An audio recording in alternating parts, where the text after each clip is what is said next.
الحمد لله رب العالمين الذي أمرنا بالدعاء فقال وقال ربكم ادعوني أستجب لكم فوعدنا بالإجابة فقال وإذا سألك عبادي عني فإني قريب أجيب دعوة الداعي إذا دعان والصلاة والسلام على رسول الله الذي وعدنا بالإجابة عندما ندعو إلى الله سبحانه وتعالى فقال من ضمن دعائه في أسماء الحسنى اقتداء من أصحابه صلى الله عليه وسلم أرأيت ماذا دعوت فقد دعوت بأسمائه الأعظم إذا دعي بها أجاب وإذا سئل بها أعطى اللهم صل وسلم وبارك على رسولك الكريم النبي الأمين وعلى آله وصحبه وأمته إلى يوم الدين أما بعد فيا عباد الله أوصي نفسي وإياكم بتقوى الله فقد فاز المتقون فلا تموتن إلا وأنتم مسلمون.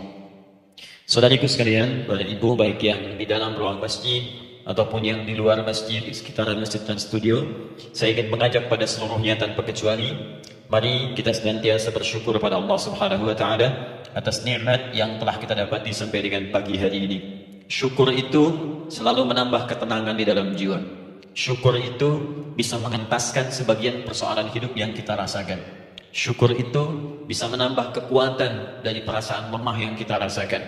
Dan syukur itu puncaknya bisa mengantarkan ke dalam surga terbaik yang dijanjikan hingga Allah menyebutkan kemudian dalam Al-Quran wa qalilun min ibadiyas syakur. Sedikit sekali di antara hamba-hambaku itu yang bisa menjadi orang yang pandai bersyukur kepada Allah Subhanahu wa taala. Mudah-mudahan kehidupan kita sampai hari ini seluruhnya diterima oleh Allah Subhanahu wa taala sebagai amal saleh, dan semoga yang belum mendapatkan hidayah untuk berislam sampai dengan pagi hari ini dihunjamkan hidayah kepada jiwanya oleh Allah Subhanahu wa taala agar bisa berislam sebelum wafat menghadap Allah Subhanahu wa taala. Baik, hari ini kita akan belajar. Saya akan cepat masuk kepada pembahasan karena waktu kita cukup singkat, tentang orang-orang yang dikabulkan doanya yang tersebut dalam Al-Quran khususnya dan sunnah-sunnah Rasulullah SAW. Kita akan bagi pembahasan kita ke dalam 3 bagian. Pertama, kenapa kita mesti berdoa? Di poin pertama. Pertama, kenapa kita mesti berdoa? Yang kedua, bagaimana cara berdoa yang baik, yang cepat dikabulkan oleh Allah Subhanahu wa taala? Yang pertama, mengapa kita mesti berdoa? Esensi doa itu apa ya? Yang kedua, bagaimana cara berdoa yang sekiranya cepat dikabulkan oleh Allah Subhanahu wa taala? Dan yang ketiga, kita akan melihat ukuran pengabulan doa. Seperti apa doa itu dikabulkan? Karena nanti ada orang-orang yang tidak sadar sesungguhnya doanya sudah dijawab, tapi dia tidak menyadari itu. Bahkan merasakan doanya kok nggak dijawab-jawab gitu. Padahal Allah sudah menjawabnya. Nah, seperti apa ukuran kita mengetahui bahwa doa kita telah terjawab, atau doa kita barangkali belum dijawab atau tidak dijawab? Apa ukuran ketiga hal itu? Itu yang coba kita turunkan di pembahasan pagi ini. Mudah-mudahan dengan itu kita nanti akan lebih pandai bagaimana cara menyikapi doa dalam hidup, seperti apa doa dipanjatkan, kapan kita berdoa, dan kita tahu, oh ini hasil dari doa yang telah kita panjatkan. Sepakat sampai di sini? Baik ya, tinggal sepakat saja ya. Kan biasanya yang merangkan saya, nulis saya, ngapus saya sampai selesai pula. Baik, ayo kita mulai. Bismillah. Mengapa kita mesti berdoa?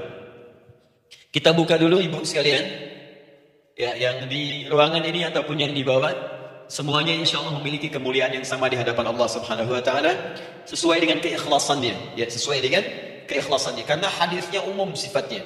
Man salaka tariqan yaltamisu fihi ilma sahhalallahu lahu tariqan ilal jannah.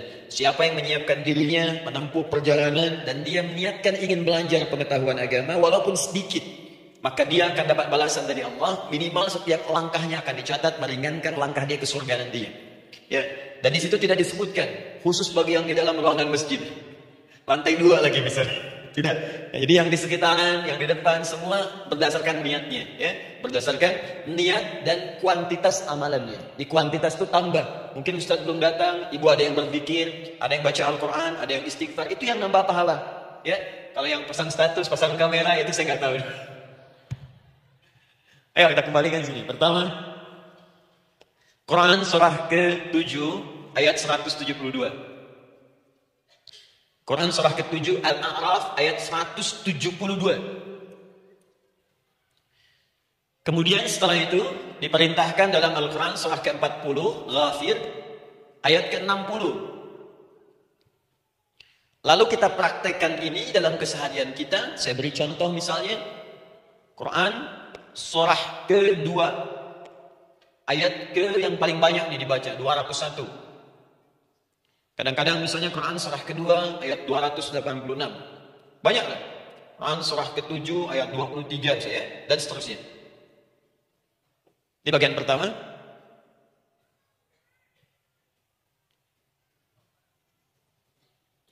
Bagian kedua, nanti kita akan belajar bagaimana cara berdoa yang dikabulkan. Kita ambil satu Quran ke-2 ayat 186. Kemudian yang kedua, kita ambil contoh Quran surah ke-17 ayat 110. Kemudian yang ketiga, kita ambil contoh yang paling dahsyat di Al-Quran surah ke-3 ayat 38 sampai 39. Ada yang belum berdoa sudah dikabulkan. Masya Allah. Ini ada di Quran misalnya surah ke-3 ayat 31. Nanti turunan amalannya bisa di Quran surah 51 ayat 15 sampai dengan 18. Saya bulati yang 18 ya. Bagian ketiganya nanti kita uraikan di bagian akhirnya. Baik, kita bisa mulai insyaallah. Baik, kita bagian pertama, mari kita mulai. Saya ingin berkisah sejenak dengan menyampaikan Quran surah ke-7 Al-A'raf ayat 172. Allah berfirman, A'udzubillahi minasyaitonir rajim. Wa idz akhadha rabbuka min bani Adam min zuhurihim dhurriyyatahum wa ashhadahum على أنفسهم ألست بربكم قالوا بلى شهدنا.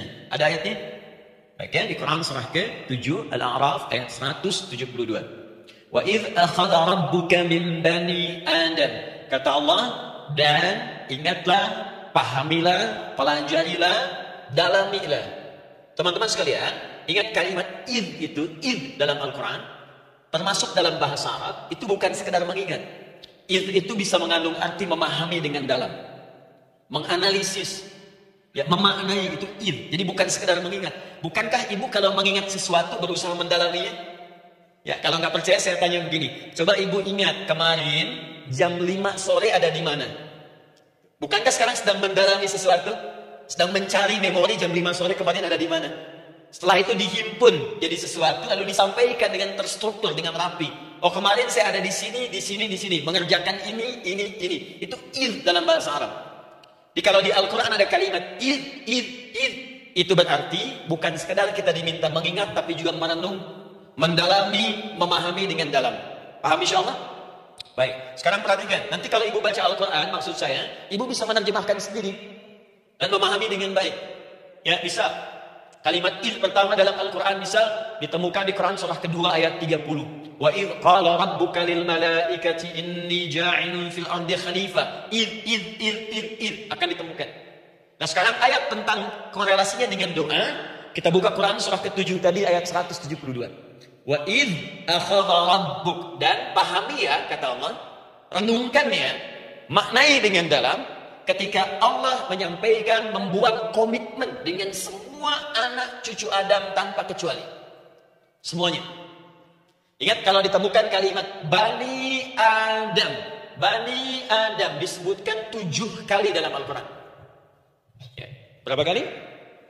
7 kali. Kalimat Bani Adam. Bani Adam. Ini menunjuk pada semua keturunan anak cucu Adam sampai selesai kehidupan. Ya, dari Nabi Adam alaihissalam, kemudian pasangannya Sayyidah Hawa alaihissalam, kemudian keduanya mulai berumah tangga, melahirkan keturunan, diabadikan di Al-Quran surah keempat, ya, surah Ibu, ayat yang pertama. Ya ayyuhan nasu taqu rabbakumul ladzi khalaqakum min nafsin wahidah wa khalaqa minha zawjaha. Di situ kemudian ada Adam, zaujaha Hawa. Ya, wabatta minhuma rijalan katsiran wa nisaa. Dari situ turun keturunan laki-laki perempuan, laki-laki perempuan. Nanti menyebar, Bu, ya, menyebar. Ada yang ke Chicago, ada yang di Chicago, ada yang di Singaparna, ada yang di Singapura. Semua nyebar. Ya, di Sunda, dari Jawa sampai ke Sumatera, sampai Indonesia, sampai Nusantara, sampai Asia, Eropa, sedunia. Nanti penyebarannya disebutkan di Quran surah ke-49 ayat ke-13. Ya ayyuhan nasu inna khalaqnakum min dzakari wa untha. Hai manusia, semua saya ciptakan ada dua jenis. Kalau bukan laki-laki itu pasti perempuan. Jadi tidak ada yang ketiga. Ingat ya? Kalau bukan laki-laki siapa? Perempuan. Jadi tidak ada misalnya, maaf, laki-laki yang keperempuan-perempuanan yang gerakannya melambai, ya, kata-katanya terlampau lembut bisa, dan tidak ada pula perempuan yang perkasa, ya, terlampau kuat misalnya melampaui batas-batas standarnya. Jadi kalau bukan laki-laki pasti perempuan. Dua saja. Jadi kalau misalnya masih ada yang bingung, tentukan dirinya, ya, dan lihat fitrahnya. Lihat fitrahnya. Baik, kemudian waja'alnakum syu'uban wa qabaila. Kami tempatkan kalian mungkin beda-beda tempat. Syu'ub, beda tempat. Ya, ada yang misalnya RT, RW, kecamatan, beda kampung, beda negara, sampai seluruh dunia. Wa qabail, satu tempat itu sukunya bisa beda. Coba ibu lihat misalnya, ya, di daerah Sumatera saja ada berapa suku? Di Sunda paling banyak suku, ya? Banyak sekali. Jadi bisa lain-lain, bisa beda-beda. Nah, lita'arafu, semua saling mengenal, silakan. Nah, ketika semua tadi ditempatkan di semua pelosok dunia, baik laki-laki, perempuan, dari anak keturunan Adam, itu semua anak keturunan Adamnya disebut dengan satu nama saja dalam Al-Quran, yaitu Bani Adam. Jadi kalau kita mau cari keturunan kita, sampai ke asal mula kita, dari kita sekarang, itu semua akan tersambung kepada Adam alaihissalam. Puncaknya akan di sini. Ya. Dan tidak akan nyasar kemana-mana, Bu. Ya. Ada sebagian manusia, nasabnya tidak ingin Adam, inginnya bergeser, sehingga mengatakan manusia berasal dari monyet katanya. Ya. Ada yang berkata begitu. Ibu sampaikan saja, kalau bapak dari monyet, silakan saja, jangan ngajak-ngajak saya. Ya. Nah, jadi semua manusia itu pasti akan kembali ke sini, ya, ke Adam alaihissalam. Karena itu saya pernah sampaikan termasuk di sini di hadapan ibu semua, masih ingat mukjizat pertama Rasulullah SAW saat lahir ke muka bumi. Ingat, Nabi itu sebelum dilantik menjadi Rasul dalam usia 40 tahun, turun surah Al-Alaq, itu diberikan oleh Allah keistimewaan tanda-tanda kenabian. Apa di antara tandanya? Allah perjelas nasab keturunannya sampai Nabi Adam, padahal lahirnya itu ayahnya sudah wafat.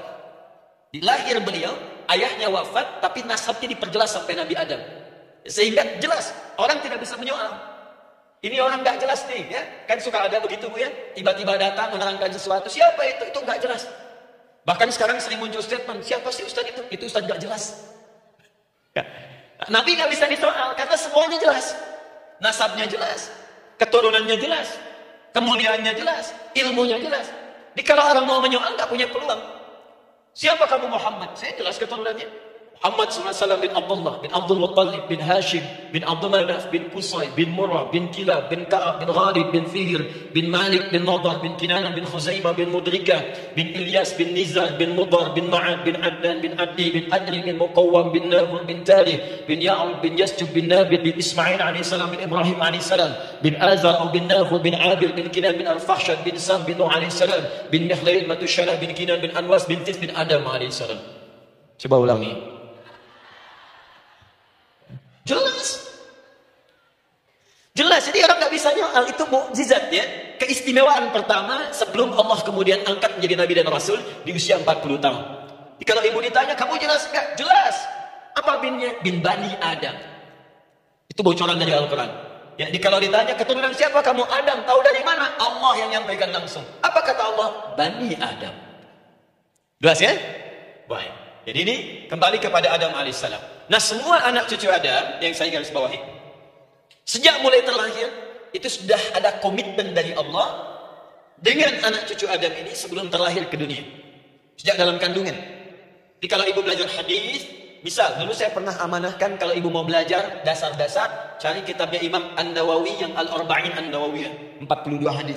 Hadis keempat, ya, paling kiri sebelah atas di kitabnya, dari Abdullah bin Mas'ud radhiyallahu taala anhu, ya. Qala Nabi sallallahu alaihi wasallam bahwa shadiqul masduq.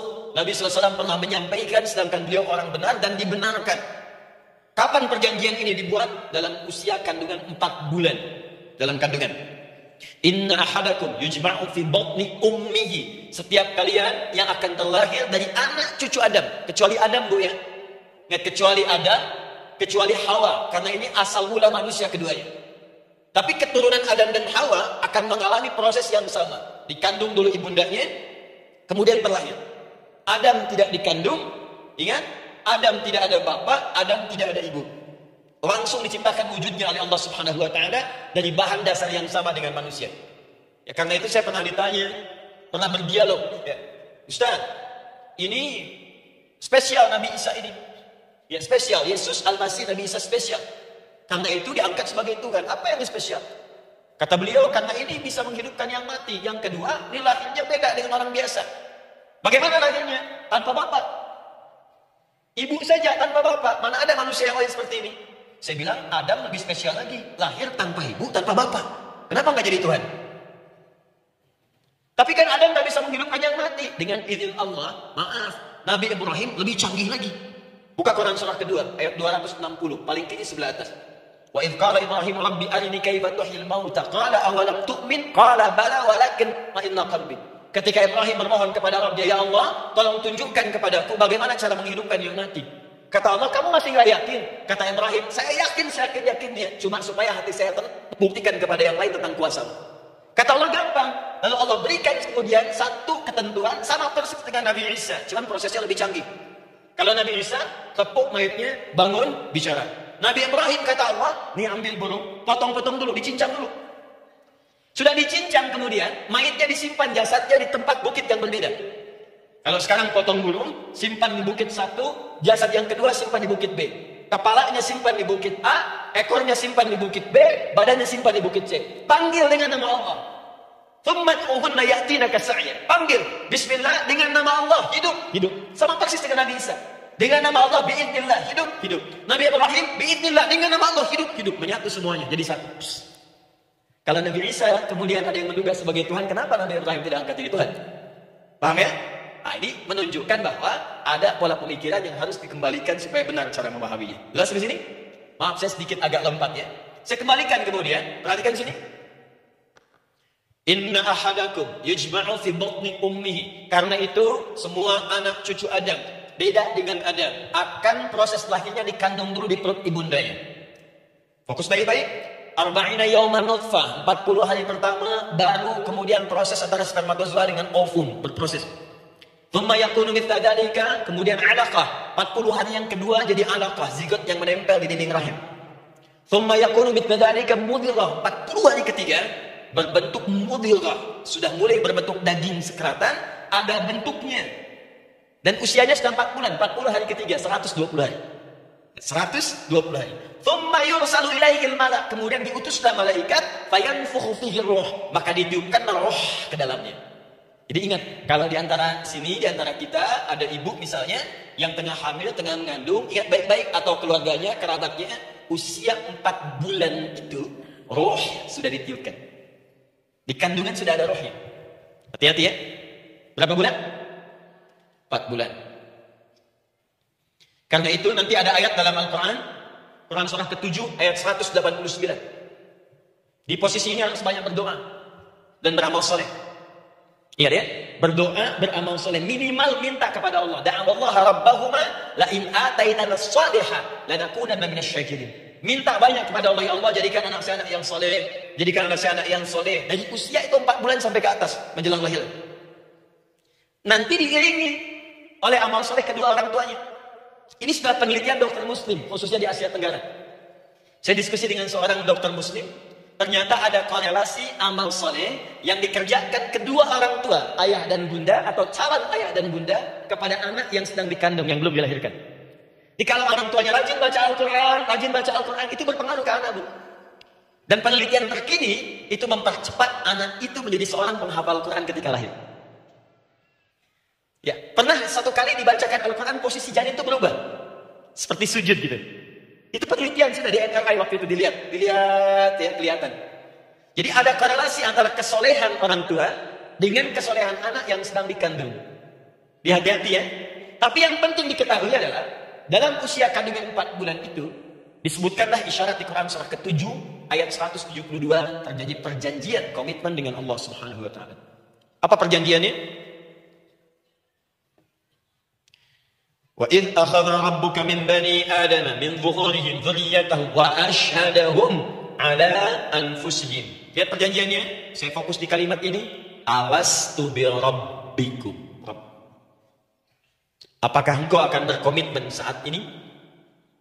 Bersaksi? Karena kalimatnya bersaksi. Wa asyhadahum, dan mereka bersyahadat, bersaksi, komitmen. Di komitmennya menggunakan kata syahadat di sini. Karena itu nanti setiap bayi yang sudah terlahir dari rahim ibu manapun itu berada dalam keadaan suci karena sudah bersyahadat dalam perut ibundanya. Masih ingat hadis ini? Kullu mauludin yuladu 'alal fitrah. Setiap yang terlahir dari rahim perempuan manapun itu membawa fitrah. Apa di antara fitrah yang dimaksudkan itu? Fitrah keislaman, fitrah mengakui Allah sebagai Tuhan. Itu nanti ada di Quran surah ke-30 ayat ke-30, paling kanan sebelah atas. Quran surah 30 ayat 30. Fa'aqim wajhaka lid-dini hanifa. Hai setiap manusia, fa'aqim wajhaka, hadapkan, pasrahkan, arahkan dirimu sepenuhnya. Lid-dini, pada ketentuan ad-din, hanifa, dengan lurus.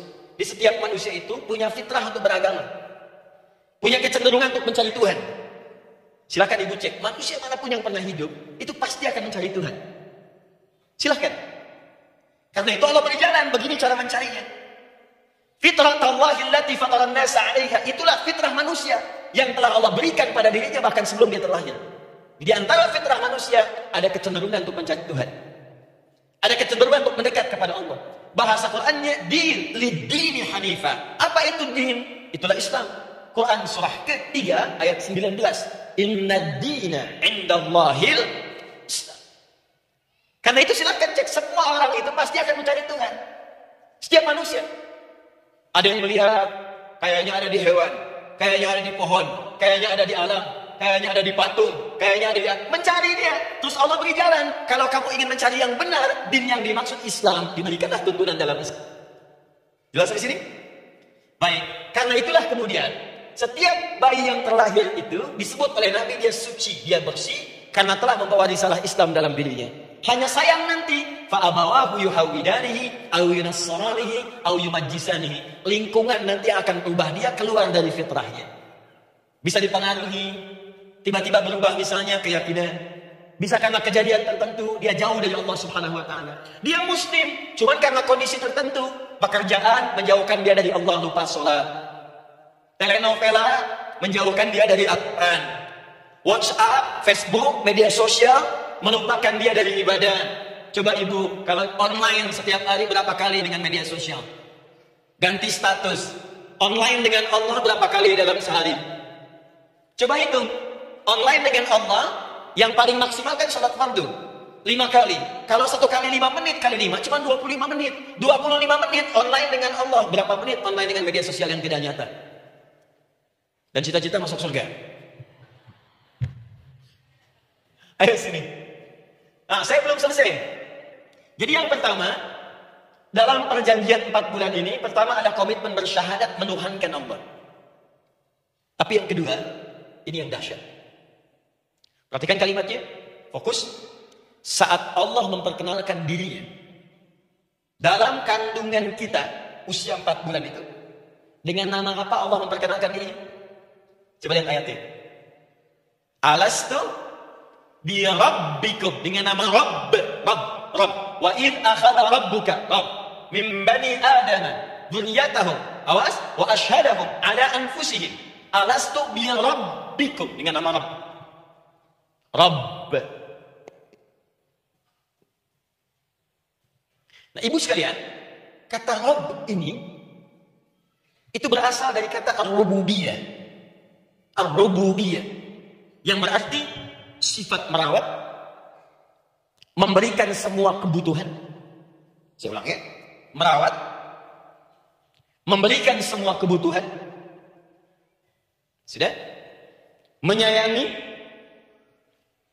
memaafkan, mengasihi, mengampuni.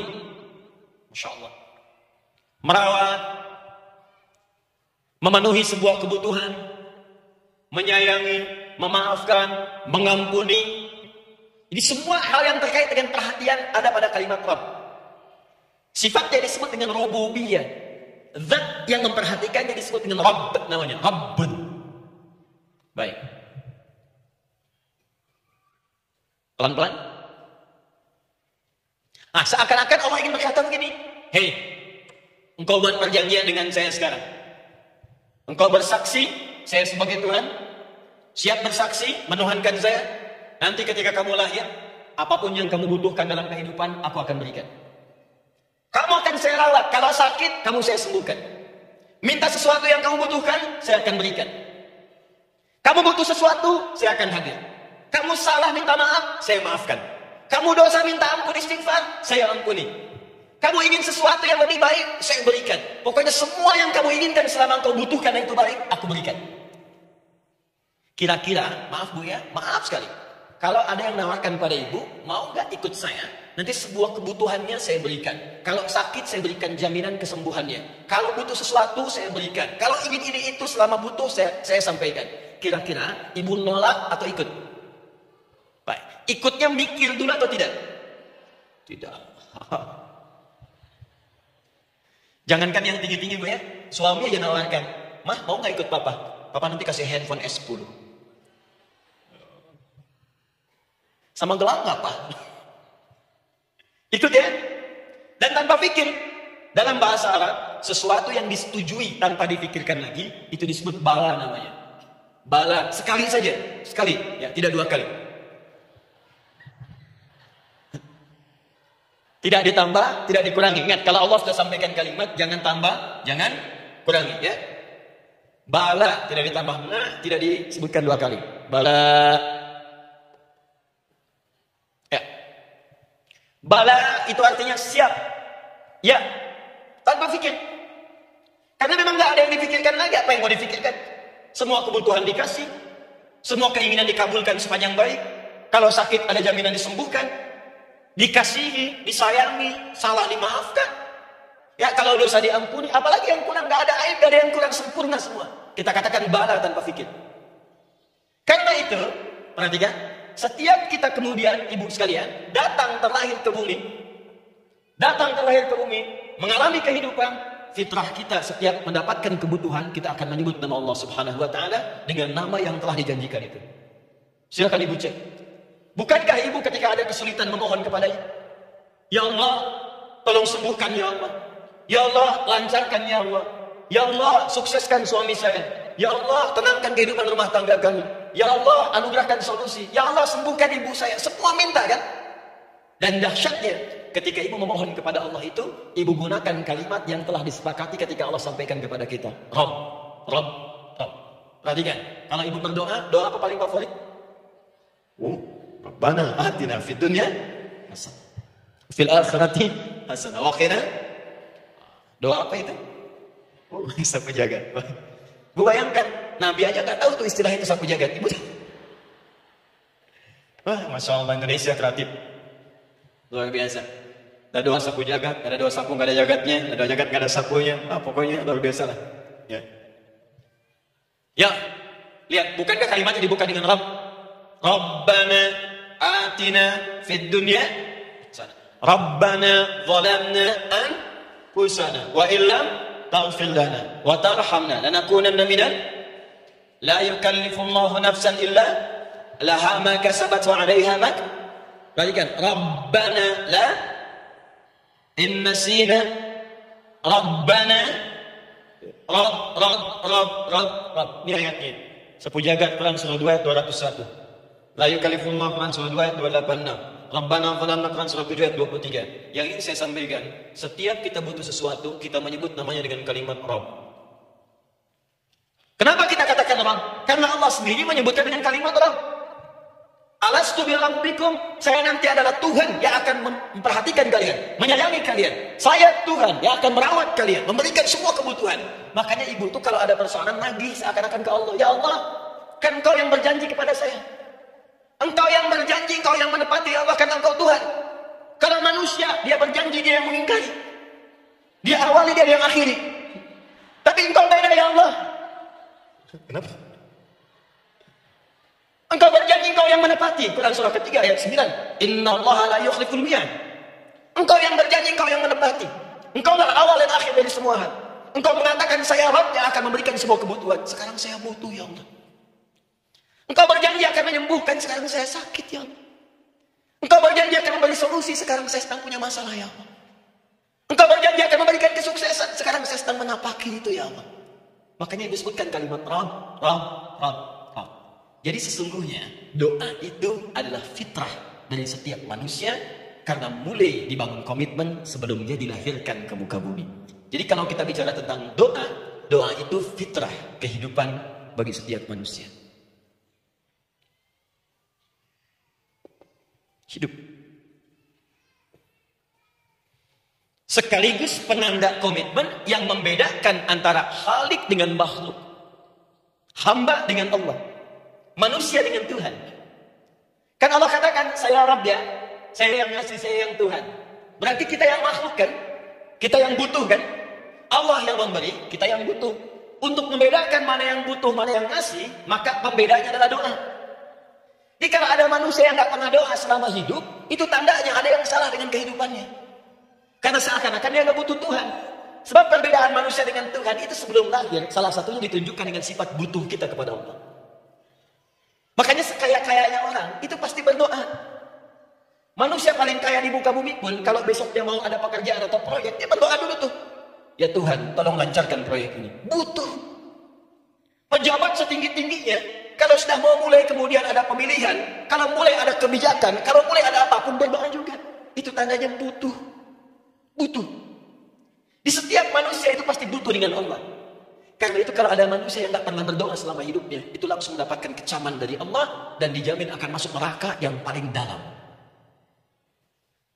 Karena seakan-akan dia sedang butuh dengan Allah. Saya ulang ya, saya ulang. Doa itu fitrah hidup manusia yang sekaligus menunjukkan statusnya sebagai hamba.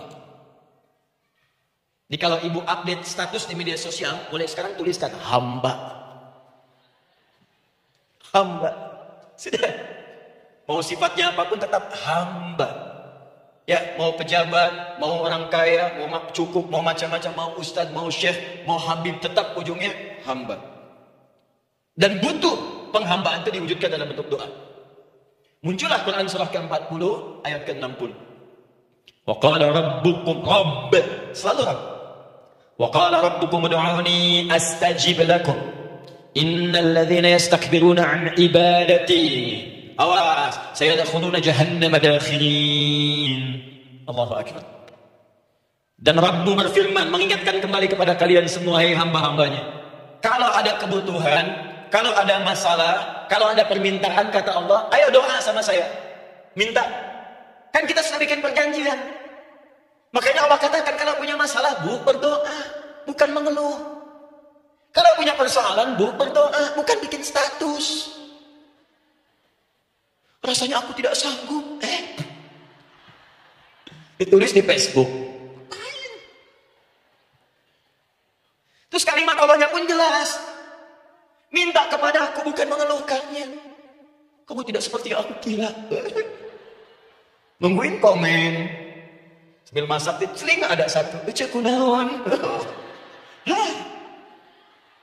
Makin meluas masalah. Untuk abi mas sabar. Sudah. Paham ya? Jadi ini kaidah hidup yang pertama. Sebetulnya sederhana, cuma jarang digunakan gitu. Sederhana, cuma jarang dipakai. Kata Allah kan, kamu doa itu, saya kasih ketenangan. Jadi bu, gini, doa itu manfaatnya. Walaupun solusi belum datang, tapi hati tenang. Tenang. Jadi kalau mau curhat sama Allah, sampaikan, minta, mohon, berikan. Minimal tenang. Saya kasih rahasia ya. Ini di antara kita saja nih. Lihat sini. Saya hapus dulu nih. Bismillah. Masya Allah. Mau ngapus sendiri, nulis sendiri, mau hapus, lari sendiri.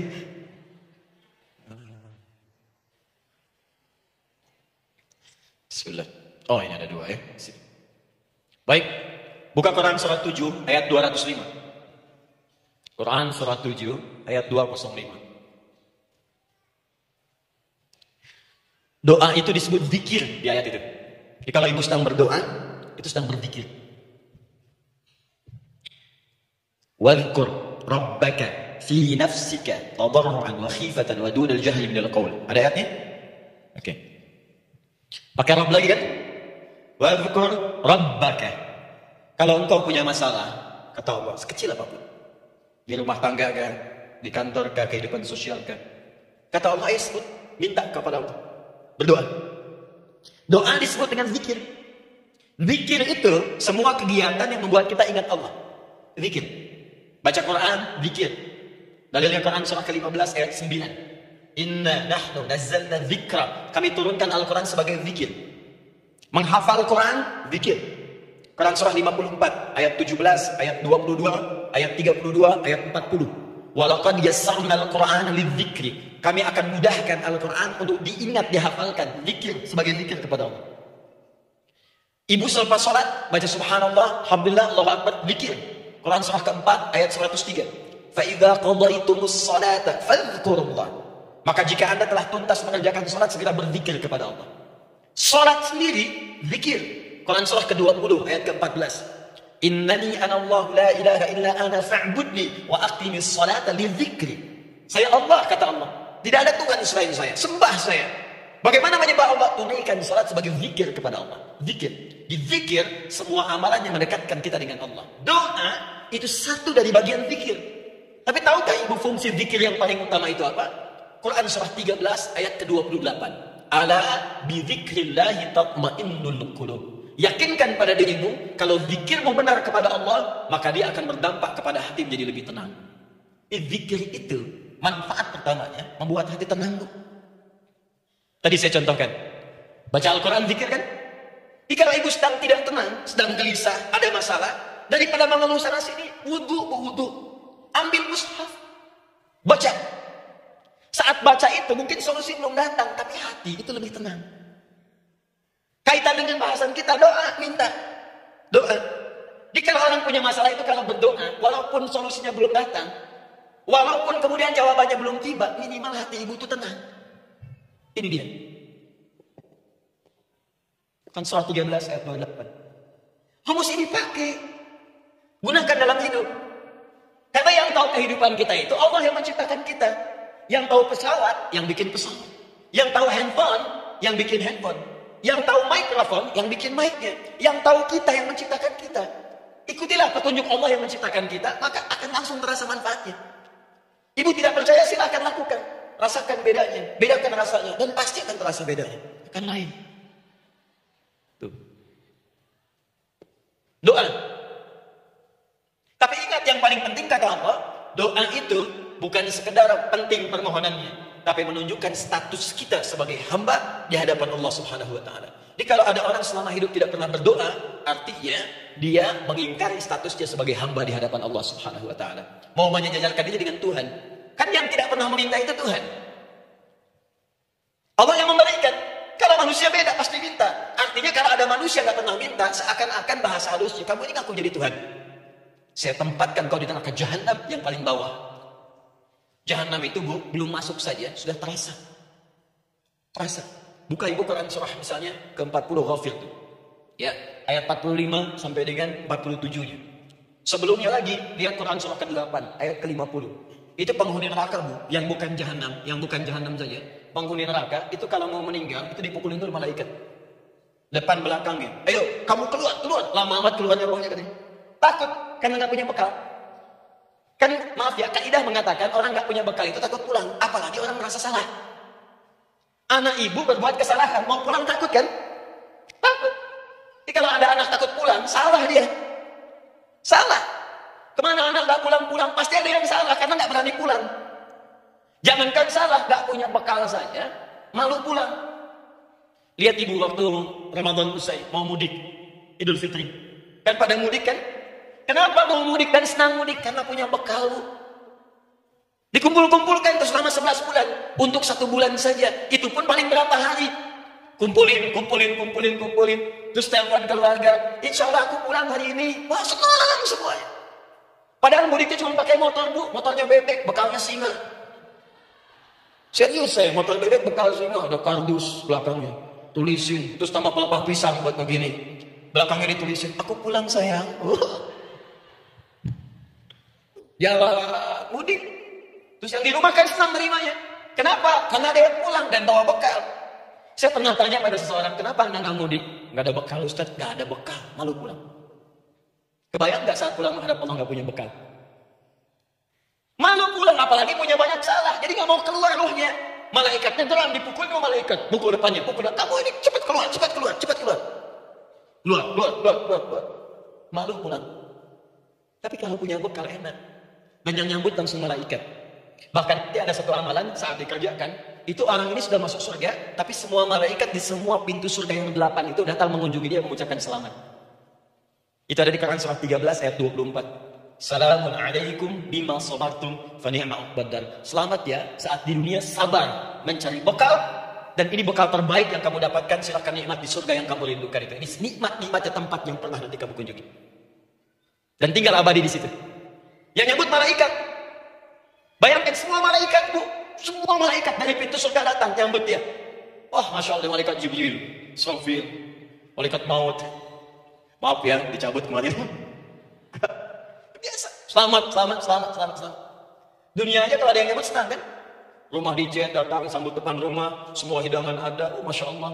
Bahkan yang tidak ada jadi ada. Tuannya kongman dalam karantina gitu kan. Oh, itu semua. Paham ya? Nah, jadi ini bagian pertama. Jadi kita katakan kenapa manusia mesti berdoa? Jawabannya karena manusia itu hamba. Dan doa itu adalah fitrah, bagian dari kehidupan. Kenapa manusia mesti berdoa? Karena ada komitmen dari Allah. Setiap dia mendapatkan sebuah persoalan, maka Allah akan jawab dan berikan jawaban dari semua persoalannya. Jalan mendapatkan jawaban itu adalah doa. Kenapa manusia mesti berdoa? Karena dia butuh dengan Allah. Dan puncaknya, kenapa dia mesti berdoa? Karena Allah ingin membahagiakan kehidupan dunianya sebelum sampai keabadiannya di akhirat. Jadi ketika kita berdoa, sebetulnya kebaikan untuk kita karena Allah ingin kita bahagia. Ingin mudah hidupnya. Jadi kalau ada orang nggak berdoa, sesungguhnya dia sedang menyulitkan diri sendiri dalam kehidupan dunianya sampai ke akhiratnya. Jelas sampai di sini? Masya Allah. Alhamdulillah. Baik, kalau sudah paham, saya hapus ini. Kita masuk bagian yang kedua. Hapus lagi. Sab Muslimah edisi ke-15. 15 kali datang sendiri, nangis sendiri, nulis sendiri, hapus sendiri. Tinggal lihat, catat, masuk surga. Insya Allah. Alhamdulillah. Baik. Sudah? Alhamdulillah. Saya ingin setiap pembahasan kita dipahami ya. Saya tidak menyukai kalau datang melihat tapi nggak paham gitu. Ya, dengar tapi nggak paham. Saya tidak ingin satupun keluar dari sini kecuali paham. Ya. Ibu paham? Paham Ustaz. Pada pamitnya silakan. Apa yang ibu pahami? Doa.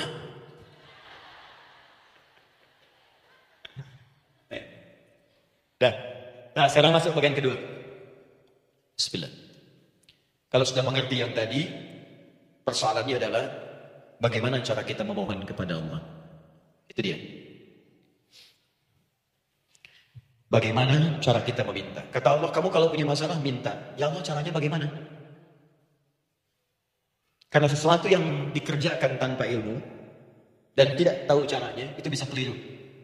Hidup itu menyembah Allah tidak cukup dengan iman, Bu. Mesti pakai ilmu. Iman saja sekalipun kuat tanpa ilmu, itu bisa salah. Kuat ingin mendekat kepada Allah. Ya Allah, aku ingin ibadah kuat. Saya punya kawan dulu di pesantren. Tahun kedua, dia sudah berubah. Ya, tadinya orang tuanya melihat anaknya, Masya Allah, tiba-tiba ada perubahan, senang ibadah, Bu. Malam-malam dia bangun, ini kisah nyata, saya alami sendiri. Masya Allah, saya senang sekali. Kita saling doakan, dia bangun malam tahajud. Bangun jam 2, Anda bayangkan. Yang sebelumnya menjelang subuh atau apa, ini malam Jumat lagi malam libur. Malam libur biasanya santri itu kebanyakan ada yang keluar, ada yang main, ada yang macam-macam. Ini dia malam tahajud. Jam 2 bangun. Saya bahagia sekali. Udah bangun, sholat, selesai. Cuman pas waktu mau subuh, kok saya lihat tidur. Saya bangunkan kan? Fulan, bangun. Oh iya, iya. Oh mungkin nanti mau nyusul. Saya pikir istirahat dulu. Saya ke masjid dah. Udah ke masjid dah selesai. Kita diskusi di masjid selesai. Semua pulang saya jam 7. Saya lihat masih tidur juga. Barangkali dia sudah tadi sholat mungkin di kamar nggak sempat ke masjid karena capek. Tapi saya lihat kok posisinya nggak berubah. Di situ juga. Akhirnya setengah jam saya tunggu, saya bangunkan. Bangun. Bangun. Kenapa nih katanya? Saya kira antum belum sholat subuh ya. Adi gimana sih? Kan udah saya jama dengan tahajud tadi. Udah saya jama dengan tahajud. Jadi memang kekuatan imannya lagi tinggi, cuman ilmunya kosong. Ini yang bahaya. Besok-besok kalau orang kayak gini sholat subuh bisa 4 rakaat. Karena itu berdoa penting, cuma kita mesti tahu caranya. Yuk kita mulai bagian pertama. Quran surah kedua ayat 186, paling kiri sebelah bawah. Sudah? Wa idza sa'alaka 'ibadi 'anni fa inni qarib. Fokus. Kata Allah, kalau hamba-hambaku Muhammad SAW bertanya kepadamu, minta petunjuk untuk mencari-cari aku. Tuh Bu, coba lihat ayat doa dibuka lagi dengan kalimat hamba untuk menegaskan status kita. Jadi kalau ditanya kita siapa di hadapan Allah, makanya gak usah sombong. Jangan sombong karena kita cuma hamba. Karena itu ketika Korun sombong, Korun itu manusia terkaya yang pernah hidup di bumi. Hartanya Bu, ini saya kasih bocoran sedikit, kunci berangkasnya saja kemana-mana itu suka dibawa, dipikul paling sedikitnya 8 bodyguard, cuman bawa kunci berangkas saja begini. Di Korun pengen ngasih tahu, kalau ada yang pengen nyuri di tempat saya silahkan aja, ini aja bodyguard saya angkat kuncinya susah. Korun. Jadi kalau Anda tidak sekaya Korun, jangan ikutin sombong, telat. Telat, gak ada kerjaan, sudah ada yang lebih kaya. Ya, dan apa yang terjadi? Fakhosatna, kata Allah, kami telan. Likuifasi. Telan oleh bumi semua. Dengan kekayaannya semua habis. Jadi ketika ada seseorang yang lupa dengan statusnya sebagai hamba, maka Allah akan memberikan pelajaran kepadanya untuk taubat. Kalau nggak mau taubat juga, telan habis untuk menunjukkan kamu tuh bukan Tuhan, saya Tuhannya. Maka jangan ikutan sombong. Kalau ada yang punya Ferrari, Lamborghini, ya, wow, bikin rame di jalan, cuma nggak update status, kasih tahu, maaf mas, telat. Itu gambaran hidup. Dan ingat, setiap dibuka dengan kalimat permohonan, itu kalimatnya hamba. Hambaku, hambaku, hambaku. Termasuk mau minta taubat, hamba. Quran surah 39 ayat 53. Qul ya ibadiyalladzina asrafu ala anfusihim la taqnatu min rahmatillah. Katakan Muhammad pada hambaku yang merasa banyak dosa, pengen berdoa minta taubat. Kata Allah, hamba. Saya terima taubatnya, hamba. Ini ya. Nah, ini pun adab yang pertama dari Al-Quran. Adab yang pertama, kalau kita ingin berdoa dan doa itu cepat ingin dikabulkan, maka berdoalah dengan cara menghamba di hadapan Allah Subhanahu wa taala. Jangan merasa tinggi.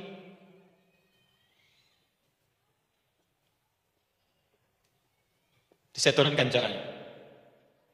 Bagaimana cara menghamba itu dengan cara yang baik? Fokus. Wa idza sa'alaka 'ibadi 'anni, Muhammad SAW, jika ada hamba-hambaku bertanya padamu tentangku, ingin mencari-cari aku.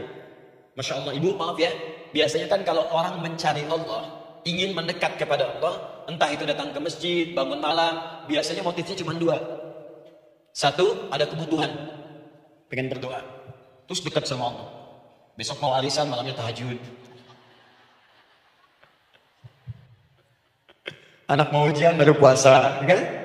Suami ada proyek, baru baca Quran, kan? Terus itu biasa itu, biasa jadi fitrah. Tumben kan tahajud, fitrah. Itu biasa itu. Ya. Yang kedua, taubat dari maksiat. Taubat. Seorang taubat ke masjid, bangun malam, doa, itu biasa. Jadi kalau ada seperti itu tandanya kita hamba normal manusia.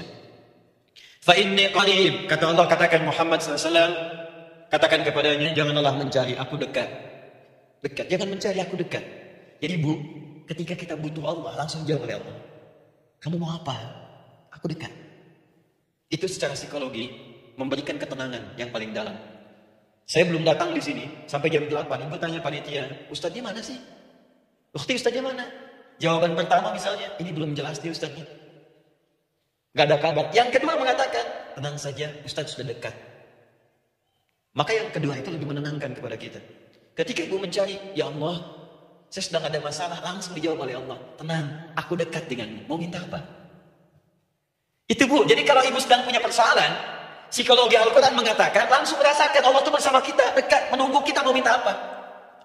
Ibu punya masalah dengan suami, ingin mengadu. Lu kata Allah, saya dekat, kamu kenapa? Ada masalah apa? Ayo minta, ayo cerita. Mohon. Ibu punya masalah dengan anak. Ibu punya masalah dengan tetangga, di pekerjaan, kehidupan sosial. Kata Allah, saya dekat. Nah, perasaan itu hadirkan dalam jiwa kita. Ini sekarang jarang didapatkan. Jadi kalau ada masalah itu, hal pertama yang dilakukan itu belum ingat Allah itu masalahnya. Di kebanyakan manusia itu kalau punya masalah, selalu ingin yang pertama itu solusinya. Bukan Allahnya. Kan pemilik solusinya Allah. Jadi kalau kita ingat pada yang memiliki, maka apapun yang kita minta akan diberikan. Bahkan ada orang yang saking ingatnya dengan Allah, sebelum minta sudah dikabulkan. Itu yang dahsyat.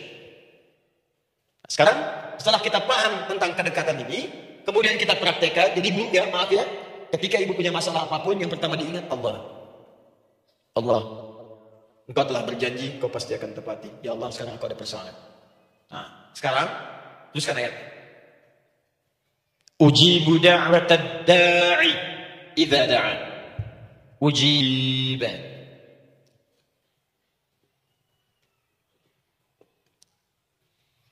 Ujibu da'watad da'i idza da'a. Aku pasti akan menjawab, mengabulkan setiap doa hambaku jika dia bermohon kepadaku. Saya ingin ajarkan sedikit di gramatikal bahasa Arab. Ujib itu disebut dengan fi'il mudhari namanya. Saya kasih rumus cepat Bu ya. Insya Allah kalau ibu fokus dengan rumus ini, ibu nanti bisa memahami Al-Quran dengan baik. Saya kasih satu kalimat, hafalkan baik-baik. Ini gampang kok. Anita. Ya, Anita. Sudah? Anita. Baik. Hamzah, nun, ya, ta. Satukan Anita. Kalau di dalam kalimat ibu baca Al-Quran, di depannya ada huruf hamzah ini, atau nun, atau ya, atau ta, maka itu rumus mudhari namanya. Nggak usah dihafalkan mudharinya, ya, nggak usah dihafalkan sampai bikin misalnya satu ungkapan, Anita istrinya pemudhari, nggak usah, nggak ada kerjaan, ya, nggak usah dihafal. Saya ingin tunjukkan pemahaman. Kalau ada bentuk seperti ini punya 3 makna. Kalau dalam bahasa Inggris itu disebut present, ya, continuous, dan future. Present, continuous, and future. Sekarang, terus, sampai kapanpun. Sekarang, terus berlangsung, continuous, and future. Sampai kapanpun, di masa depan. Ini bentuknya, disingkat dengan rumus ini, Anita. Di dalam konteks pengabulan doa, kata Allah, ketika saya akan kabulkan. Kalau kamu punya masalah, kamu berdoa, saya akan kabulkan. Nah, kalimat Allah saya akan kabulkan ini, bentuknya menggunakan mudhari. Ada hamzah di depannya, ujib. Artinya apa? Kalau ibu sekarang berdoa, saya akan kabulkan kata Allah. Terus kamu berdoa, saya akan jawab. Nanti pun punya masalah di masa depan, kamu berdoa, saya jawab juga. Jadi artinya, tidak ada doa yang sia-sia. Semua doa, ingat, sepanjang kita butuhkan, pasti Allah berikan. Doa itu, sepanjang kita butuhkan, pasti akan dijawab.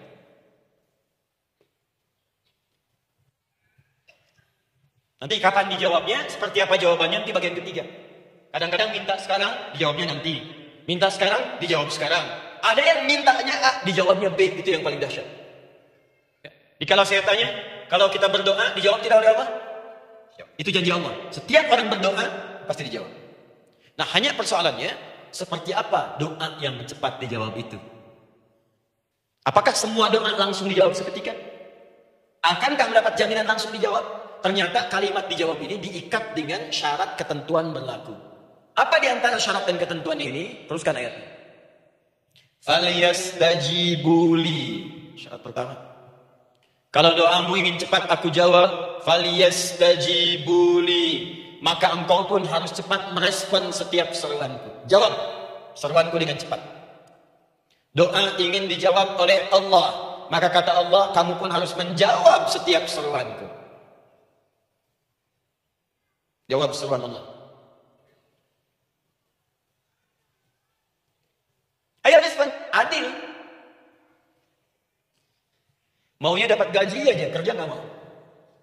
Ya. Apa ibu pikir duduk manis santai di ruangan tengah, tiap bulan suami datang berikan uang belanja? Belum tentu. Kalau sikap tidak bagus, ya interaksi tidak mulia, maka belum tentu didapatkan.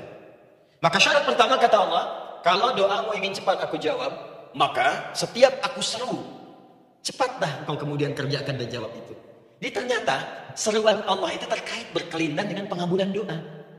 Jadi ketika ibu diseru oleh Allah, diminta diperintahkan sesuatu oleh Allah, sebetulnya itu kunci untuk mendapatkan jawaban doa kita, Bu. Dipanggil kita, ayo cepat datang ke sini, mau minta apa? Minta, saya kasih. Apa di antara kunci doa itu, Ustaz? Yuk kita lihat. Adalah jawaban dari seruan Allah. Apa di antara seruan Allah itu? Saya beri contoh satu misalnya. Allah perintahkan kita untuk sholat. Bahkan disuruh diingatkan 5 kali dalam sehari. Sholat. Bukankah kita disuruh, dipanggil 5 kali sehari untuk sholat? Allahu Akbar, Allahu Akbar. Ya, diingatkan kan? Ayo ingat Allah, ingat Allah, ingat Allah, ingat Allah. Allah Maha Agung, Maha Besar semuanya, dan seterusnya. Perhatikan baik-baik. Apa tujuan Allah menyuruh kita dalam sholat? Ternyata bukan ingin memberikan beban ruku dan sujud. Bukan sujudnya yang penting. Karena semua makhluk tidak sujud pun tidak akan menurunkan status Allah sebagai Tuhan. Allah tetap Allah, gak ada ruginya. Yang rugi kita, ternyata ketika disuruh sujud, disuruh ruku itu, ternyata yang ditunggu itu bukan ruku sujudnya. Allah nunggu, punya masalah apa? Mau minta apa? Karena itu dalam ilmu fikih, ibu buka semua kitab fikih. Salat itu secara bahasa disebut dengan doa. Nama lain dari doa adalah salat. As-salatu hiya doa. Salat adalah doa. Karena itu semua bacaan dalam salat doa semua. Coba lihat. Baru takbir Allahu Akbar, doa iftitah. Al-Fatihah doa, Bu. Dikira Al-Fatihah enggak ada doanya. Nih, nanti saya berikan cepat ya, ini highlight dulu. Highlight dulu. Dalam salat itu ada 4 keadaan. Ingat ini baik-baik. Nanti ibu manfaatkan minimal zuhur, lakukan. Ada berapa keadaan? 4. Ada 4 posisi, 4 keadaan dalam salat. Yang kalau ibu berdoa benar, meminta di situ dengan benar, itu seketika akan dikabulkan. Seketika. 1 saat berdiri. Berdiri. 2 saat rukuk. Rukuk. 3 saat sujud. 3 saat sujud. 4 sesaat sebelum salam. Berdiri, rukuk, sujud, sesaat sebelum salam. Baik, sebelum saya bahas lebih jauh, saya ingin sampaikan dulu. Jadi ternyata ketika kita diminta oleh Allah menunaikan sholat, itulah cara kita memohon, Bu. Itulah waktu kita meminta. Dan dahsyatnya dalam sehari itu 5 kali ditungguin, Bu. Mana ada manusia di muka bumi ini buka pintu rumahnya 5 kali sehari cuma untuk memberikan apa yang dibutuhkan. Sesoleh-solehnya Ustaz, gak ada yang mengatakan, ayo 5 kali sehari datang aja ke rumah saya. Kalau butuh apa-apa ambil. Butuh kulkas, ambil kulkasnya. Butuh TV, ambil. Gak ada begitu. Allah itu maha baiknya, 5 kali sehari dipanggil. Dari subuh sampai zuhur, kita bangun tidur aja, punya masalah enggak? Ayo minta, disuruh sholat 2 rakaat. Dan sholatnya gak usah banyak-banyak, 2 rakaat aja dulu supaya gak ada beban. Itu pun kadang-kadang masih lupa berapa rakaat kita sholat. Ya. Ayo sujud, disuruh minta, punya masalah enggak? Terus dari subuh sampai ke siang dipanggil lagi, punya masalah lagi enggak? Disuruh zuhur 4 rakaat. Karena waktunya cukup panjang, suruh 4. Ayo minta. Ada masalah apa? Minta sujud kita. Minta mohon. Dari zuhur ke asar ditanya lagi, ada masalah enggak? Panggil lagi. Ke maghrib sampai ke isya sebelum tidur, supaya tidurmu enak, masalah enggak ada, tenang, nikmat, nyaman istirahatnya. Ada masalah enggak? Disuruh sholat lagi. Jadi kalau orang paham sholat itu kunci kebahagiaan, dia akan senang menunaikan sholat. Makanya ketika ibu bertanya, kenapa saya sholat? Dijawab oleh muadzin, hayya 'alas shalah. Ayo sholat. Kenapa sih sholat? Hayya 'alal falah. Yuk bahagia. Ayo tenang. Yuk dapatkan apa yang kamu inginkan. Falah. Jadi kalau orang paham sholat itu menyelesaikan persoalan, tentu orang akan berbondong-bondong semangat untuk menunaikan sholat. Cuman sayang segelintir orang itu menilai sholat sebagai beban. Jadi sebagai kewajiban beban saja, makanya sholatnya nggak nikmat. Kalau tadi dulu, ayo asar dulu. Ya bagaimana doanya bisa dijawab? Anda datang pada orang, tapi datangnya dengan marah-marah. Datangi dengan mencelanya. Ya bagaimana dia bisa memberikan kebutuhan Anda? Anda datang pada Allah dengan niat yang tidak ikhlas. Setelah itu kemudian menggunjingkannya, bagaimana bisa dijawab? Tuntutan tinggi. Tapi datang tidak membawa prestasi, bagaimana bisa diberi? Catat tuh, bikin status. Paham ya? Nah ini bagian pertama. Jadi cara pertama, respon kata Allah, seruan Allah. Rumus pertama sholat. Nah sekarang saya ajarkan lagi. Ini belum selesai nih Bu. Ini panjang bahasannya nih. Sampai jam berapa kita? 10 ya? Lumayan. Oh, mau sampai jam 5 silahkan. Saya jam 10 selesai. Ya. Lihat sini. Oke, saya punya sekitar 1 jam kurang ke depan. Saya ingin terangkan sedetil-detilnya ya. Dan saya hanya menyampaikan isi Al-Quran. Quran, hadis, Quran, hadis. Sekarang gini, Ustaz saya sekarang paham. Sholat berarti kunci untuk menyelesaikan masalah. Di sholat saya akan memohon. Sekarang Ustaz, bagaimana cara saya merespon sholat? Kan kata Allah, saya menyeru respon gitu kan? Kita dipanggil sholat nih. Allahu Akbar, dipanggil. Bagaimana cara meresponnya? Sebelum minta. Awas, ibu ingin datang mengajukan proposal. Datang kepada wali kota, datang kepada gubernur, datang kepada presiden, datang kepada menteri sebelumnya. Bukankah ibu mempersiapkan diri? Penampilan ditata, proposal dibagus-bagusin, gitu kan? Yang paling hebat itu kadang-kadang malam-malam latihan depan cermin. Bapak wali kota yang saya hormati. Lihat semuanya tuh. Dan yang paling luar biasa, maaf ya, janjian jam 7 dengan Pak Wali Kota, datang jam 6 ke Wali Kota. Sekarang ibu punya janji dengan Allah. Janji itu sudah diketahui sebelum pertemuannya. Kalau tidak percaya, 5 waktu ini ibu sudah hafal. Ya bahkan disuruh ngapalin oleh Allah. Buka Quran surah ke-4. Surah ibu, surah Muhammad, An-Nisa. Ayat 103, Quran surah 4 ayat 103. فَإِذَا قَضَيْتُمُ الصَّلَاةَ فَاذْكُرُوا اللَّهَ قِيَامًا وَقُعُودًا وَعَلَى جُنُوبِكُمْ فَإِذَا اطْمَأْنَنْتُمْ فَأَقِيمُوا الصَّلَاةَ. Lihat ujung ayatnya. Inna as-salata kanat 'alal mu'minina kitaban mawquta. Sungguh semua waktu salat itu telah ditetapkan waktunya bagi orang beriman. Itu terjemahan biasa. Kalau terjemahkan pakai ilmu balaghah, sungguh orang beriman itu hafal waktu-waktu salat. Tahu waktunya? Apalagi kalau di waktu itu ibu punya kepentingan pasti hafal. Kalau ibu benar memprioritaskan sholat dan menilai sholat sebagai solusi hidup, menilai sholat sebagai kebutuhan, ibu pasti akan hafalkan itu. Nih ya, ibu dapat bagian arisan nih, bulan ini misalnya. Dan memang bagian jatah ibu, demi Allah saya katakan, sebulan sebelumnya ibu sudah hafal tanggalnya kapan. Bahkan di kalender tuh diwarnain. Papa, bagian mama nanti bulan ini. Dicatat semua, di tempat siapa, jam berapa, datang dengan penuh keceriaan dan kebanggaan. Luar biasa. Hanya untuk urusan dunia yang itu habis gitu.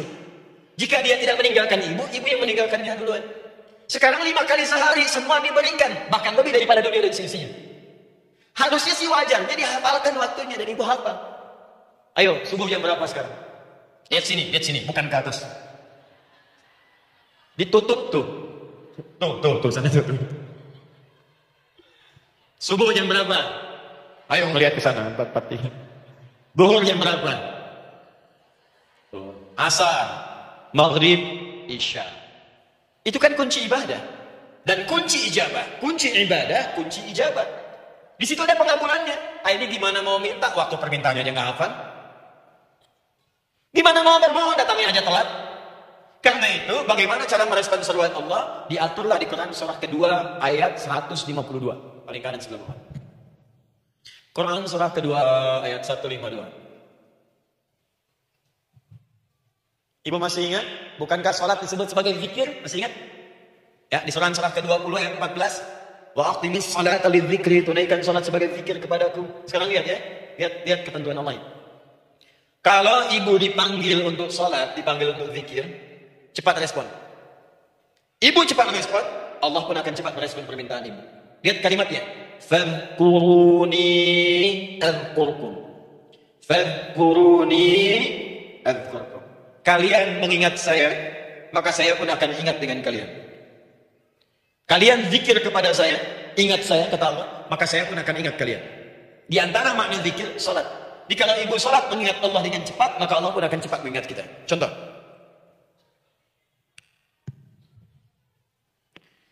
Saya ambil waktu subuh misalnya. Di Bandung 4, 3, 3. 4, 4, 3.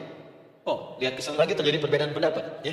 Ada yang 433, ada yang 434, ada yang 435, dan seterusnya. Yang di tengah-tengah 435 misalnya. Karena 435. Lihat sini, fokus. Allahu Akbar, Allahu Akbar. 435. Dipanggil salat, diseru. Kan tadi rumusnya di Quran surah 2 ayat 186.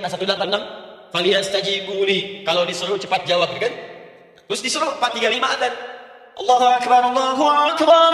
Begitu diseru, ibu langsung datang. Ya Allah, sudah adzan, seruan nih, saya siap-siap, saya ingin minta sesuatu. Nah, orang yang datang saat dia diseru Allah, dia pun datang kemudian untuk menyerunya, maka Allah pun akan menjawab apa yang dia mohonkan saat ia bermohon kepadanya. Perhatikan, dipanggil oleh Allah lewat suara muadzin, Allahu Akbar, Allahu Akbar, dia merespon cepat, siap salat. Maka dia pun ketika memanggil Allah, seketika Allah pun akan jawab padanya. Sesuai dengan kadar responnya.